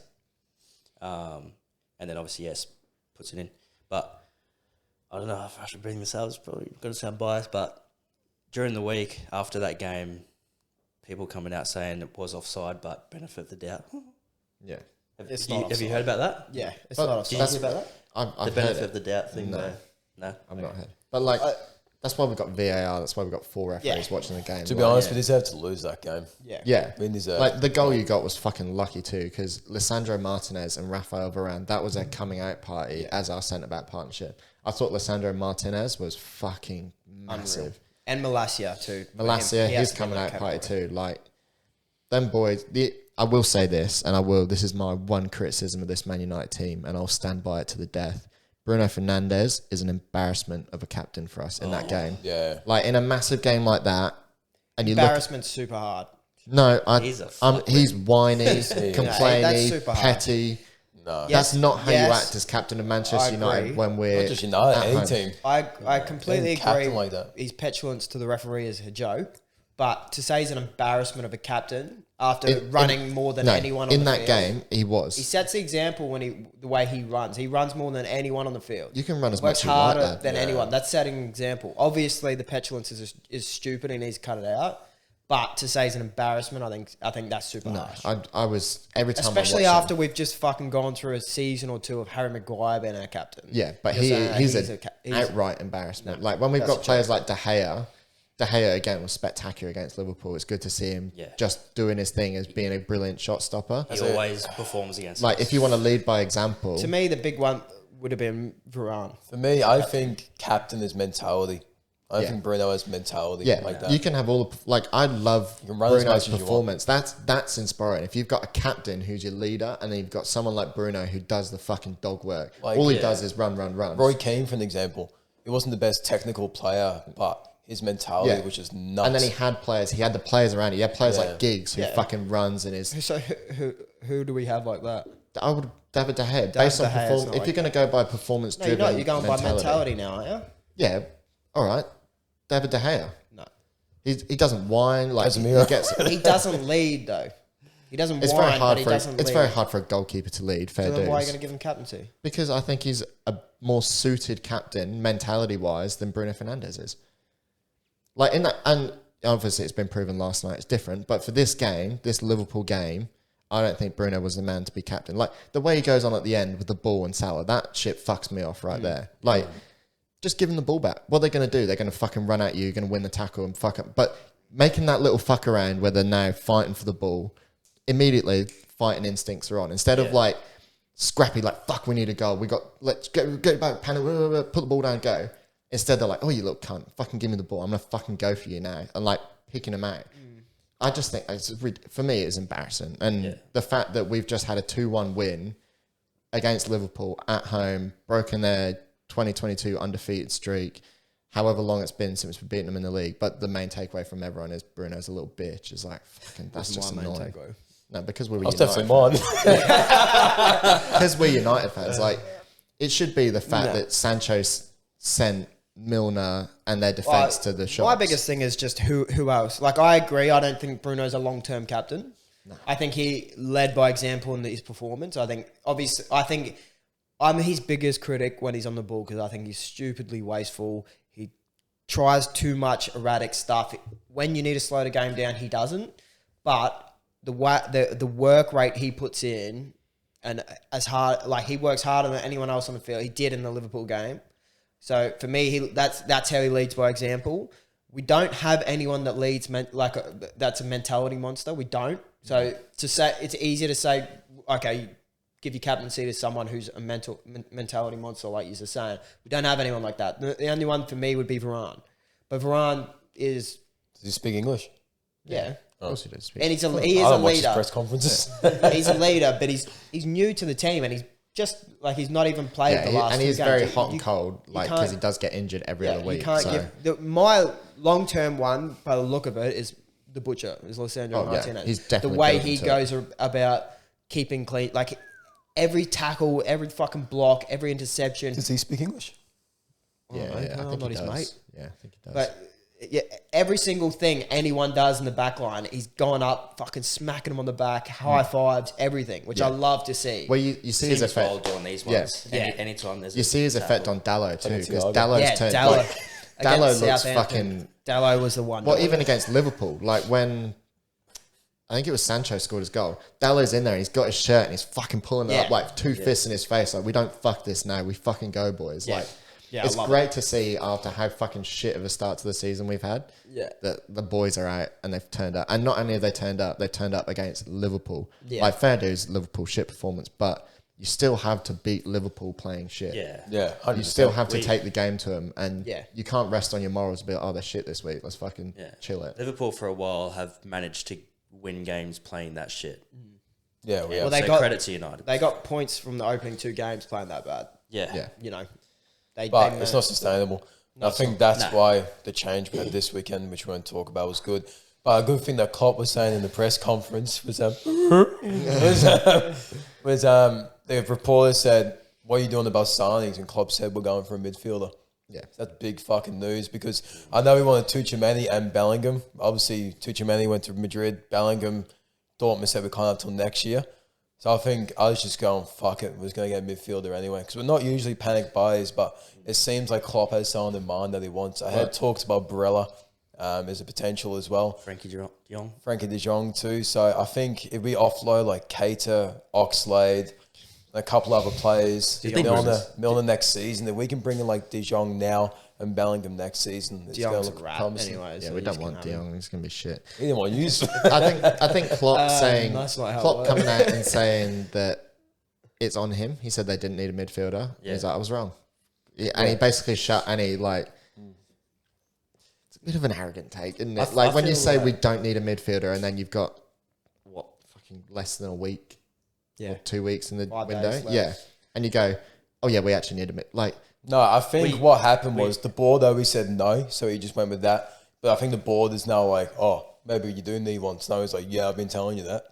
So now on the press, he's saying he does. I think by doing that, he protects the club by saying we don't. I think he's very big on just putting the blame on himself because he doesn't care about criticism. I guess you can look at it. If we can have a look at the injury list as well.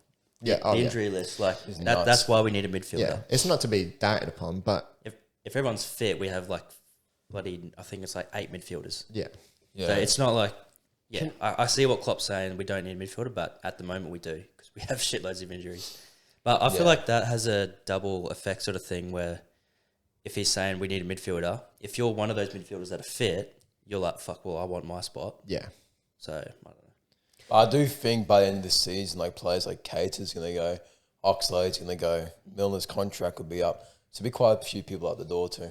Milner's on 1 year extensions each year, pretty sure. Can we agree yet that if Trent went to any other team, he'd be rubbish, or he's still on as a right back? A right back, Well, that's what I don't think the midfield. He would, but he wouldn't play right back in any team other than the team he's in right now. Well, he always played centre mid until Klopp got him into the senior team and put him right back, just because we needed a right back at the time because Johnson was injured, was he? And then we needed a right back.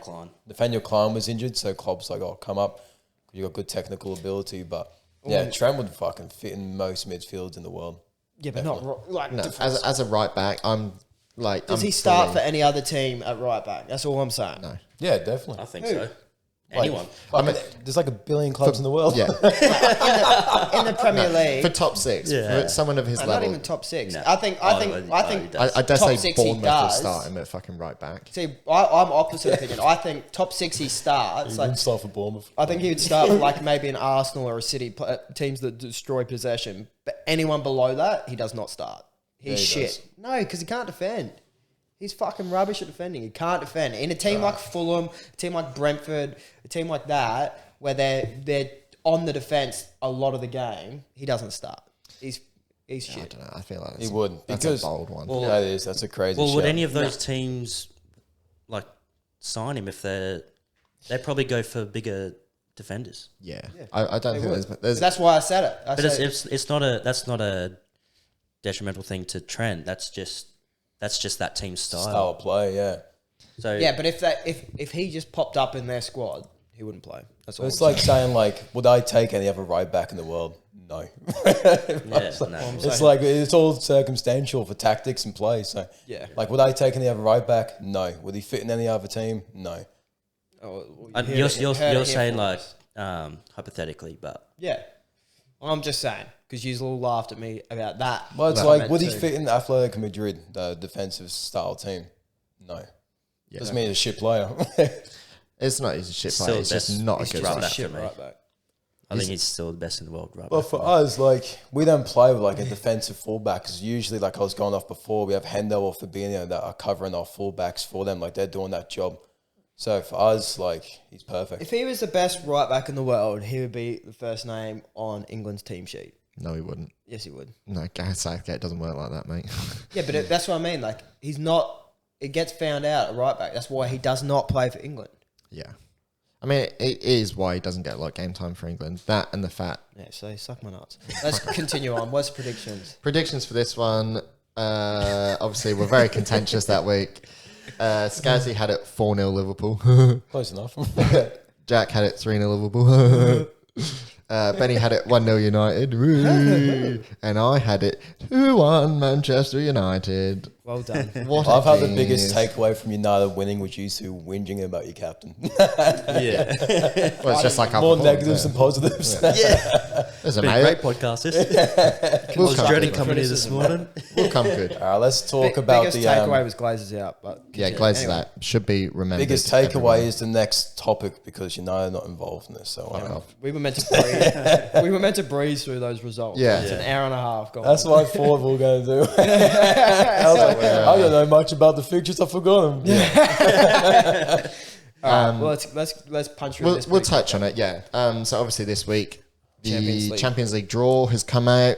There's some very tasty fixtures in there. As always, the Champions League, most exciting competition for me. Even though Man United aren't involved this year. Leave me out. Yeah. lads.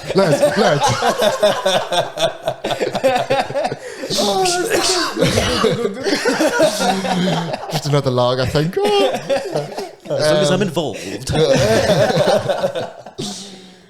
Oh, that's the best video.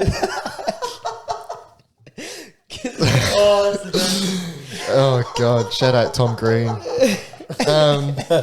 Group A. Jackie's done.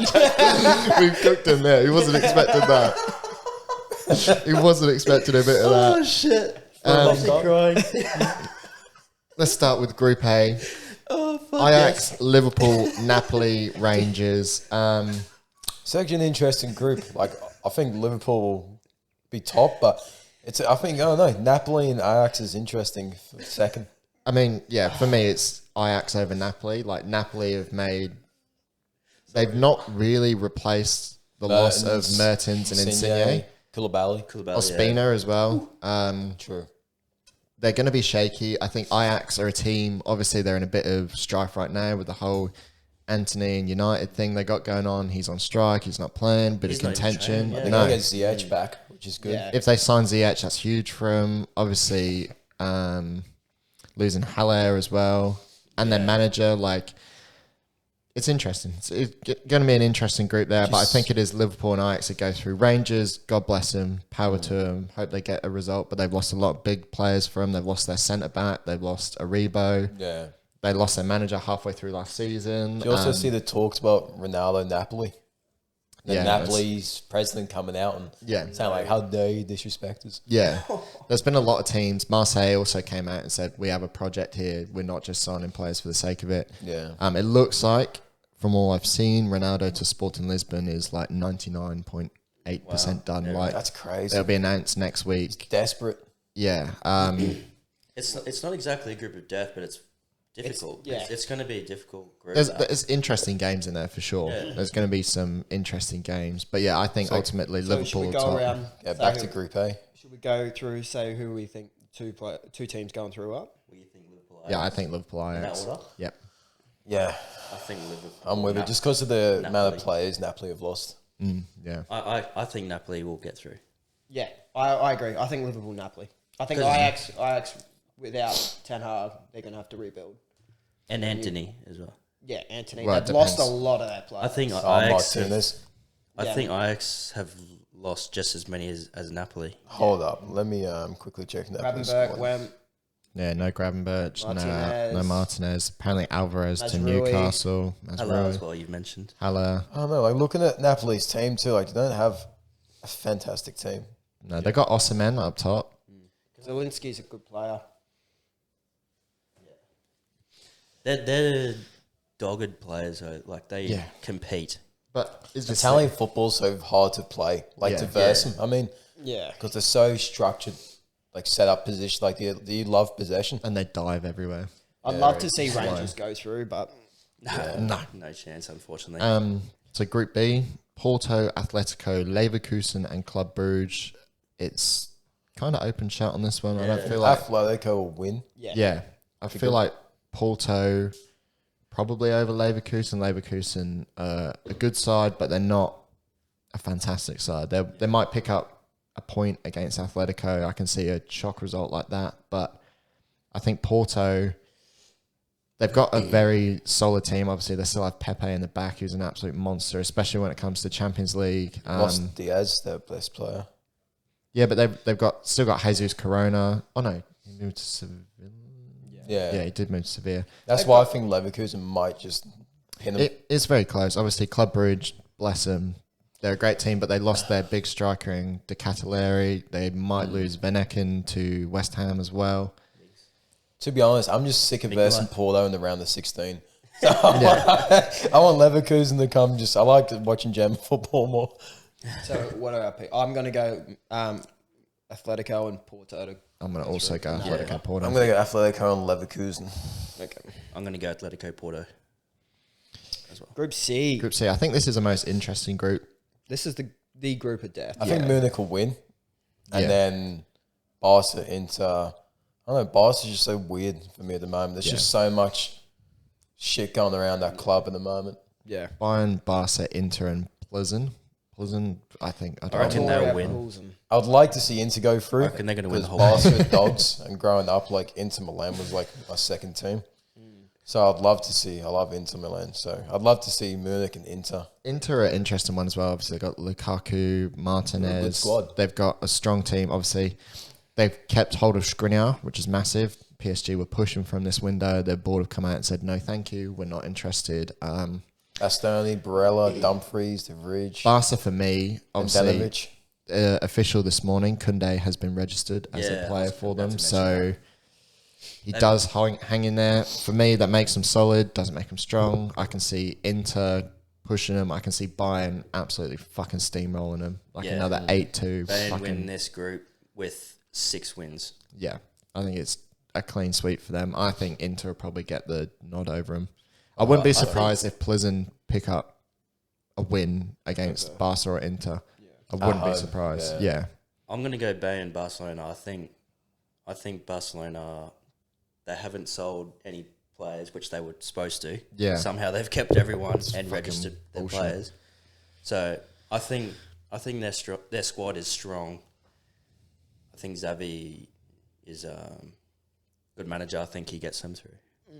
Yeah, I'm going to go Bayern to win, Barca to get through second. I'm going to go Bayern Inter. I'm doing that too. Bayern, Inter. Probably more biased, but I like Inter. Group D is a bit more of a Europa League group, some Yeah. might say. I'm actually probably Great way to- quite interested in looking at this group because they're all teams that could do each other. So Frankfurt, Tottenham, Sporting and Marseille. Marseille obviously had Saliba last year. They've now just got Eric Bailly on loan. Sporting could be with big number 7 up front. Obviously, it's all up in the air at the minute. But if they get that, it's very scary. Guaranteed goal threat. Tottenham, it's Champions League. They will probably either make it to the final or bottle it in the group. And Frankfurt won. They won the Europa League. Yeah. I think Frankfurt, Tottenham for me. Yeah. I think in that order. I think Tottenham in the groups always do really average. Yeah. And they seem to slip up, and there's a couple of teams that I think Sporting and Marseille, they're hard. Yeah. I mean, all three are a hard game. There's no easy games. You've not got a Victoria Pleasant or a Club Brugge or a Rangers in there to buff yourself out. Yeah, that's a tough group. That's a genuine good fight. I'm going to go Frankfurt, Marseille. Oof. I think Tottenham will drop to Europa. I like the way Frankfurt play football. Obviously, they've lost Kostic, which is a big loss for them. He's gone to Juventus. But they have a very good system. It works well for them. And I like Marseille a lot. They were very impressive last year with Saliba. Eric Bailly is going to go and do a job over there if he can stay fit. Yeah. I'm going to go Tottenham Sporting. In that order. Nice. I'm going to go Marseille, Tottenham. Ooh. We've all had different opinions. Yeah, that's I like good. it. That's Frankfurt good. have had a shocking start to the season. Yeah. Obviously, they might pick up form, but I don't know. I just got a feeling about Marseille this season. Yeah, I like It's it shown a in lot. the past, just because you win Europa doesn't mean you do well in the Yeah. Champions League. Yeah. Sevilla won, as I said before, I think it was like 2 or 3 years in a row. Yeah. Yeah. And then So obviously winning it, being in the Champions League, not making it through the now. group they literally stages. drop out the group straight back into Europa and then go the rest of the way and win Yeah. it. I feel like, Good way Tottenham to will win a just. trophy. I reckon Tottenham will get like 6 points, and then Conte will just set up tactically just to get minimum like 1 point games. Just drag Just them through. scrape through. Yeah. This next one's a pretty easy one to call. Yeah. Yeah, so I reckon Dynamo, Zaberg, They're Milan, tough, by the way. same difference. Milan, Chelsea, Salzburg, and Zagreb. Yeah, I think I'm Milan. actually going to, I do. in that order for me, I think Milan, it's Chelsea. Milan, Chelsea. Really? Yeah. Chelsea, Milan for me. I think Salzburg will put up a fight with Milan. Yeah, most certainly. They'll put up a fight, but Milan won the Serie A last year, and they've only gone and strengthened that team. Yeah, fair play. Divock Origi. Yeah, they've got players. So they've still got Ibra, they've got Giroud, they've got Yeah. Origi, they've got De Tomori. Catalieri, they've got Rafael Leao still, Tonali, Tomori. Like the list goes on and on. Teo Hernandez is still there. They've still got Mike Mannion in They goal. could be It's like a proper squad. Yeah, They could be a Champions League dark horse, to be honest. I don't think they're quite there yet because they are a young squad, but I definitely think they keep that core. You get to 16. You for keep sure. players like Ibra around and Giroud around who are winners, and with a winner's mentality, they go in that dressing room and fire them up. I think they can definitely be there next year or the year after. I think that group finishes as it reads. Yeah, Milan, Chelsea, Salzburg, Dynamo. Zagreb. But that Dynamo, Zagreb, they're tough to go to. Yeah, they're no Playing joke. them away Yeah, is fucking that Croatian rough. crowd is They got that gnarly. Orsic too. He always shows up in Champions League. Orsic. The tunnel they walk out, it's like really small and narrow, Yeah, and It's an intense. intimidating. it's really hostile. yeah. All of those clubs from that area, like the Croatian, Don't Serbian. be racist now, mate. No, from that Scandinavian area, you bastard. They're all very Eastern intimidating. Europe, mate. No. Yeah, they're all very intimidating to go to. Like, there's flares, there's ultras, there's bottles and shit Yeah. being thrown at corners. No. Yeah. Like, it is an intimidating stadium, Yeah, and it is. for teams like Chelsea, like a bunch of pretty boys from fucking London, they can go there and get the piss beaten out of them. So Giza. yeah, Next, like Yeah, I reckon Next Milan group. and Chelsea. yeah. Next group, Group F. This is an interesting one. Madrid, it's a weird one. Leipzig, Shakhtar, and Celtics. Obviously, shout out Shakhtar. It's going to be fucking. I don't even know if they're going to be able to play their games because obviously they are a Ukrainian team. Does have to play outside Oh, of the yeah. Ukrainian football has just started back up, but there's no fans in stadiums and there's bomb shelters built in the stadium. So if bombs fall because all games are being played in the Ukraine, if Fucking hell. there's air raids and stuff during games, because obviously they're going to have lights on, they've got bomb shelters on the side of the pitch to go and run into. So I think they'll have shout like out a Ukraine. neutral Yeah, shout out to Ukraine, but I think they'll have like a neutral stadium in a different country. Yeah, but getting players in and out of there is going to be hard. Like, it was terrifying. That's why Shakhtar, especially, they're very depleted as well. They've lost a lot of players because they've just had to escape the country. So they were mostly Brazilian squad. They've lost all those players. Yeah. They should go through. Just because. They should get gifted. Automatic but, default. Where's Victoria Plzeň from? Croatia or some shit. No, Zagreb's from Croatia. Plzeň might be... It is eastern Like- somewhere. Oh, Yeah. Czech Republic. Yes, perhaps, yeah. Czech Republic. Yeah, Alright, yeah. so So, yeah, I think this one, Leipzig and Madrid. Madrid will top the group. Leipzig second. I'd love to see Madrid and Celtic. I'm going to go a rogue shout. I don't think Leipzig make it through this group. I'm going to go Madrid. I was going to go Shakhtar before you said that, but I'm going to go Celtic. I'm going to go Madrid, Celtic. Yeah, same. Leipzig have got Timo Werner back, Who's firing. who come obviously out did well scoring before goals. he left. He's already scored 2 or 3 goals for him as well in Has he? league appearances. Yeah, he I'm- scored I'm- a screamer on his fucking game back. I'm going the obvious: Madrid, Leipzig, Yeah. Celtic. Obviously, could do something, and I hope they do for big games. It'd be great for the culture, but Yeah, and for the Aussie spirit. But it is cool that Ange Postecoglou will be playing a game at the Bernabeu. He'll have his team at the Bernabeu, which is massive, in the dugout alongside Ancelotti. But yeah, I think I have hope. they're just not quite. I mean, they're a great squad, Celtic, but I'll be there next. No. Yeah, mate, you will be. Don't worry. I believe in you. You got this, bro. Group G, With minus 13s. Man City, See you on the Sevilla, sideline. Dortmund, Copenhagen. This is a tough one too. It is. I'm Dortmund going to lost some big predict. players. Yeah, I'm going to predict Sevilla to just do what they do. Third spot, Yeah. down to Europa. Have a good run there. City, Dortmund. For me. Clapping cheeks. Dortmund are bottle jobs at the minute.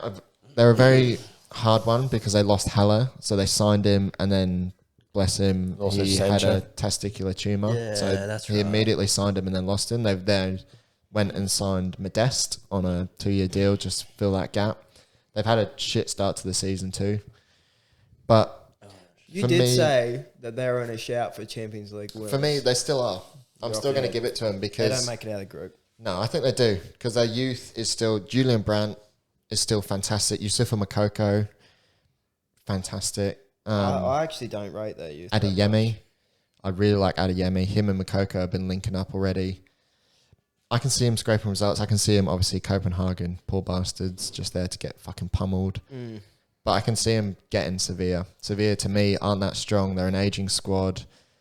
So you're going City, Dortmund? Yeah, I'm going to go City Dortmund. Jackie? Young gone City, Dortmund. I didn't know. I mean, I did know about Haller, but I forgot. Yeah. But I still think they get through. My heart says City Dortmund, but my brain's telling me City Seville. Yeah, I'm going to go City, Sevilla. I mean, I know, it's I just- between the two. I feel like Dortmund might just bottle it I don't- towards the end, and I feel like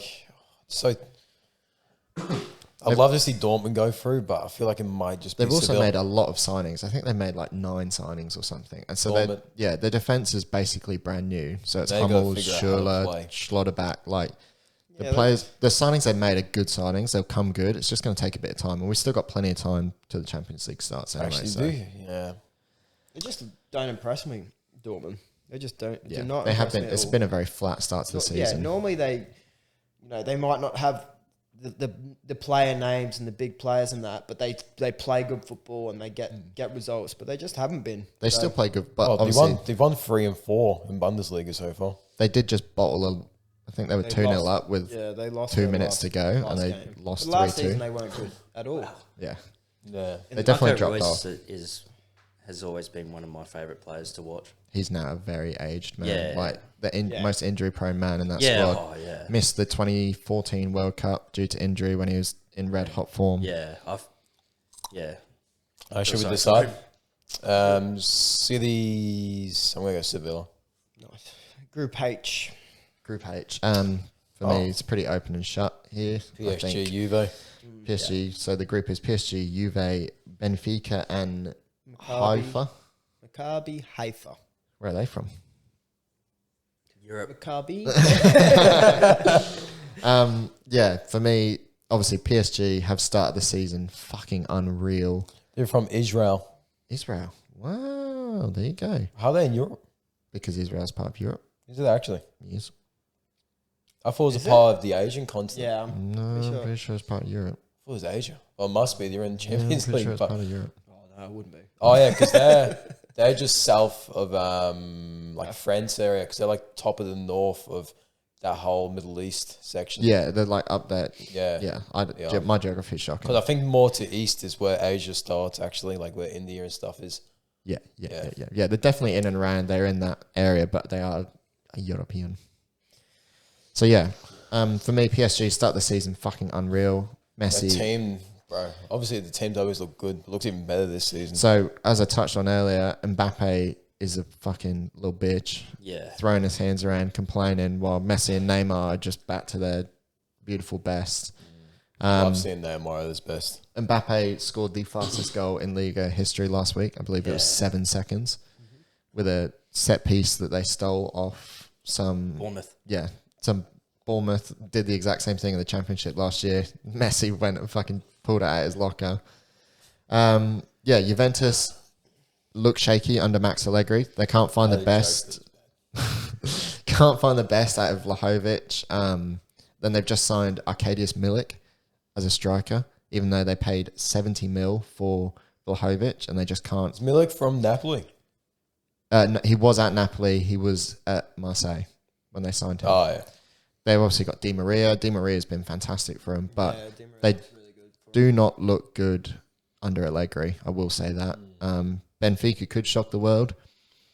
Yeah, I don't think it's open and shut. I think PSG are shooing, but I don't think Juventus are. I think Benfica seem to be decent in Europe. Do they sign a goal scorer after Nunez gone? Benfica, Yeah. they've got Gonzalo Ramos, a young goal scorer. Yeah, had. they just pull their next youth product. Which is as what they Rui do, and they'll Costa sell said. him for fucking 60, 70 million pound in a season or two's time. Next United I striker? think Benfica's president come out after we signed Nunez and said Nunez wasn't even the best striker at that club. That's what Rui This next it was guy Rui is. Costa. He said, "Get the champagne because we Yeah, fucking that's done right, it." Yeah, Was it? Is he the president? Was he? yeah, he is. Yeah, Rui Costa's the president. Yeah, So who's everyone going? I'm gonna go PSG to win. yeah. I'm gonna go PSG Benfica because I'm gonna say Juventus to Yeah. just scrape through. Yeah, I'm same. It's Ben. Yeah. So, who are you going, Cal? I'm gonna go PSG Benfica just to throw a bit of spanner in there. Sweet. Cool. Yours? PSG Juve. Okay. Yeah. Should we go on to who we think will be top goal scorer and who will win it? I think so. And player of the Very- tournament? Let's- So just let's predict throw it all in three? there. Yeah, No point doing assists because Yeah. I'm gonna go to win it. I'm gonna back, and this is sad. I think Man City might get their first one, and I think top goal scorer will be probably Neymar. Neymar. In the group, he's gonna run riot. He's gonna Mbappe gets more than Neymar. No, I don't think he does. I think Mbappe. Mbappe will just sub him off if he starts Yeah, scoring true. more than him. But, hey, Galtier, he wants off. I feel like Messi could step up. Yeah, but he sits in that deeper role. He tries to not get involved as much. Obviously, he scored that shit ass bicycle kick, but He's so lax in this PSG team. yeah, he doesn't even have to He does run. not even give a fuck. Yeah. The way he plays. But yeah, I think Man City will win. Neymar top goal scorer. All right, we'll work in a circle. Jackie, you next. Oh wait, player of the tournament. Messi. So you're saying two PSG players? Yep. They won't even win it. And No, then, they'll be in the final. okay, Yeah. Okay. Jackie. I'm gonna say Real Madrid win again. Yeah, Good I like shout. it. I like it a lot. They're just fucking winners, eh? Yeah, and that team's only gotten stronger. To be honest, even losing Casemiro, they're still fucking strong. Yeah. What are we on top goal scorer? I think Salah. He's not had the best start to the league, but he always He turns gets up. goals in Champions League. He always turns up in Champions League. I mean, he turns up in the league as well, but not so far. Player of the tournament, I'm gonna say Benzema again. Yeah. For me, everything's one team. Everything, and it's not Liverpool. I think who's going to win it would be Munich. Yeah. Mane, top goal scorer. Mane, player of the tournament. I think Mane is going to be on fucking fire. It's not an outrageous shout. No. Yeah. They've been fantastic at the start of the season. I too. think Mane, now he's the main man. Now he's not got Salah to compare himself to. I feel like he's just going to fly at Munich. Yeah, that's a fair shout. We've all gone different so far, which is I like good. it a lot. Which is what the fucking Champions League is about. I hate to change that, but I'm going City. City for me will win it. And I think Haaland, top goal scorer, De Bruyne, player of the comp. I just think they'll just... I think they're just going to go on a run. Their group's pretty easy. Yeah. Like, not easy, but I think, like, I can... Like, Easy none for of them. Yeah. None of them There's are on 6 that points level. guaranteed in there. Like isn't in a there? one-off game, I could see City beating PSG, but I know if I could see him beating Munich and Madrid. I think it'll be Munich, City final. That'd be a good final. I don't know how the branches work out for who gets. Yeah, where. I think that'll be the final, but I'm not sure. I don't see the big names going all the way. Like we're talking PSG, we're talking Bayern, we're talking Real Madrid, and we're talking City. I think the English teams will dominate again, as they have done the few years in the past. I don't see. Chelsea I wanted to getting say up there. Liverpool, but I'm trying not to be biased. Well, I think Liverpool will get far in it, as they always do. I think they'll get semis pretty comfortably. Liverpool gonna have a semi, are we?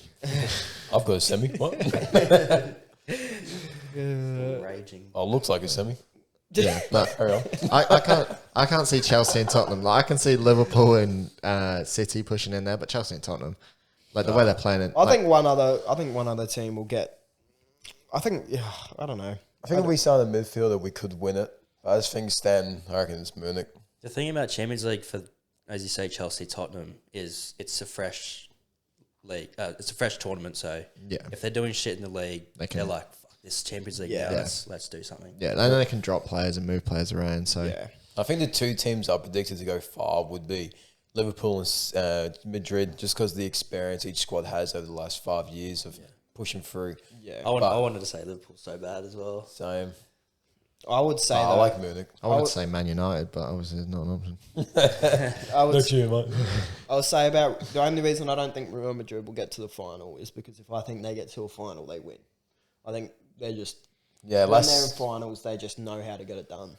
last season, yeah.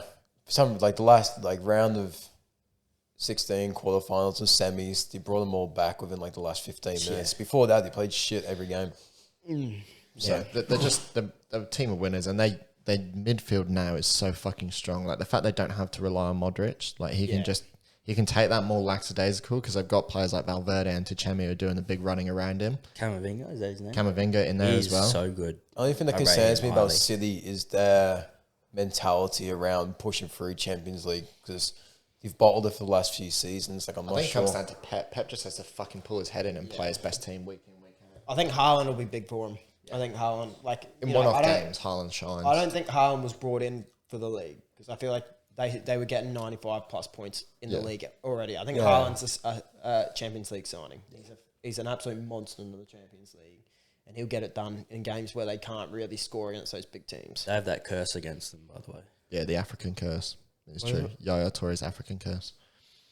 So Pep fucked him off one day, and he was chatting to his shaman, and the shaman put a curse on Man City that they'll never win the Champions League. because Yaya they Toure, fucked if you're Yaya watching Toure. this, we love you, brother. Yeah. Honestly, Yaya Toure. Don't curse. Yaya Toure is a top man. Like I've only ever heard good stories. Like Yeah. he goes to charity matches and he's so much fun in the dressing room. Like gets to chat with everyone and fucking. Yeah.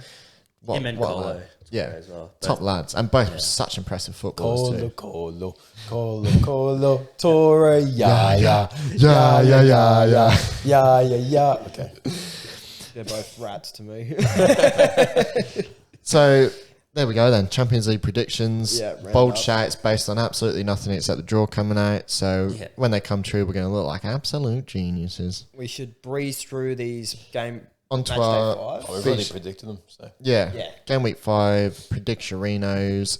We'll run through them. So we've got Crystal Palace versus Brentford at Crystal Palace. Scousey's gone 1-1. Benny, Jackie, you've gone 2-1. Benny, you've gone 1-0. I've gone 2-1. I think this round of fixtures, I think I went a bit more less actual who I think. I think I tried to do a bit more rogue predictions because like the fucking league as of late has just been so It's unpredictable. wild. Yeah. So Fulham versus Brighton at Craven Cottage. Scasey, you've gone 2-0 Brighton. Benny, you've gone 3-0 Brighton. Jackie, you've gone 3-0 Brighton. Benny, you've gone 2-1 Brighton, and I've gone 0. Southampton versus Chelsea. Scasey, 3-1 to Chelsea. Jackie, 2-1 Chelsea. Benny, you've gone 2-2, and I've gone 3-1 Chelsea. That's my rogue That's a rogue show. So. Leeds versus Everton. Scouse 2-1 Leeds. Jack 2-1 Leeds. Benny 1-0 Leeds, and I've gone 2-0 Leeds. I had to rust off with Franco. I think I went 2-2 Leeds Everton. Yeah, I did. You did too. Sorry, I've read that wrong. 2-2. Thanks for catching me out there. Need my glasses on. Arsenal versus Villa at the Emirates. Bournemouth Wolves, big man. Oh, I did. No, Did I? No, I didn't. Don't get ahead of yourself, mate. You get your glasses on. What? Bournemouth. Oh, because they're all 4:30 games. Sorry. Yeah. Arsenal versus Villa at the Emirates. Scousey 2-1 Arsenal. Jack 2-1 Arsenal. Ben 3-1 Arsenal, and me 3-0 Arsenal. Clean sweep there. Bournemouth versus Wolves. Said arse a lot there. Bournemouth Wolves. What am I doing? 1-0 Wolves. 1-0 Bournemouth. Oh. Who's it? For Jackie, sorry. Scassy 1-0 Wolves. Jackie 1-0 Bournemouth. Benny 2-0 Wolves, and me 1-0 Wolves. 1-0 Bournemouth. That's a rogue show after this week. They have to bounce back, man. City versus Nottingham at the Etihad. Scash, you've gone 3-1 Man City. Ben, Jack, you've gone 5-0 Man City. Ben, you've gone 4-0, and I've gone 2-1. All to City. Yep. West Ham versus Tottenham at the London Stadium. Scash, you've gone 3-2 Tottenham. Jack, 2-1 Tottenham. Benny, 3-2 West Ham. Yeah, that's another rogue shirt. And I've gone 3-1 West Ham. Have you? Yeah. Oh, Mental. Liverpool versus Newcastle. This is a very interesting This game. is probably match of the round. Yeah. Not because of Liverpool. It's just that's It's no bias to here, mate. At Anfield as well. Scassy, you've gone 3-0. Jackie, you've gone 3-1. Benny, you've gone 2-1 Newcastle. Yeah. Very rogue. And I've gone 1-1. go on, Newcastle. Gonna break the Anfield streak. Actually, to be fair, Leicester versus Man United is a Leicester United game too. could go either way. Scassy, it's at King Power. Scassy, you've gone 2-2. Jackie, you've gone 2-1 Leicester. Benny, you've gone 3-1 United. And I've gone 1-0 Manchester United. So You got something to say? Yeah, come on, Lister. what was that voice? Voice is gone. Just a little recap. We said we'd do it every few weeks or so, so I know we're deep in the podcast here, but just a little update on our scores so far and our predictions. So the way we're doing our scoring at the minute is 1 point for a correct result, 3 points for the exact scoring. So obviously, if you get a win, 3 points, blah, blah, blah. I've gone through this week and tallied it up. I let the boys know earlier this week, and there was some... nobody trusted me on my mathematics, but so as it currently stands, Benny is on 11 points after 3 weeks. Ryan is on 14. Jack is on 15, and me, the football genius, sits at the top on 17. Oh, I like to win with a comeback, mate. So that's all that is. But to be fair, if not for that Liverpool result, I'd be right down there in the mud. Should we put it like, because we good for the listeners too to create more interesting? Should we do a bet for the predictions, like for the, what am I trying to say, the tips? Yeah. That's what I'm trying to figure out. You mean like a forfeit? Is that what you Yeah. mean? It's like Liverpool boys versus United boys. Yeah. And then add up both scores at the end of the season, and then whichever duo loses has to wear the other team's jersey for a podcast episode. No, we're not. I'm have not to smell sitting each there other's and socks. jump. Dirty undies. Do you not wear them anyway? No. Yeah, we'd do that. So if we lose, we'll wear a United shirt. If Yeah. you just lose, you have to wear a Liverpool shirt. Are you just going to lend us a Liverpool shirt then? Because I'm not. No, you gotta buy one. I'm not Fuck fucking that. buying. But a you have to Liverpool buy shirt. an XL because that fits me, so I'll take it after you. Fuck that. I'm definitely not buying a Liverpool. I'll go to the markets and find a I have to borrow a knockoff Cal one. shirt because I need some. But I don't want to borrow anything. Fuck that. I'm Yeah. not losing, Jack. Yeah. So there we I'm go. going to study every game so fucking hard. You're going to get full statistics. Where's on the- form, who's playing where, who's Where's the injured. octopus from the fucking World Cup? I'm on the final. Yeah, there we go. Another long podcast. I tell you what, we're really good at getting the exact same like time length. Yeah, we always land on that 2 hour mark. Aim for an hour and a half to an hour 45, and we always go. And we've just to blown 2 hours. So, but yeah, thanks very much for listening, everyone. Thank you, boys, for being here. You lovely, lovely gentlemen. Lovely to catch up every week. Yep. And yeah, let us know your thoughts in the comments below. Like, share, subscribe. Yeah. Get us out there. Keep us going. Yeah, it's been a good one. Has been a good one. Well done, lads. Good to see you, boys. Yeah, see you all next week. Well, lads.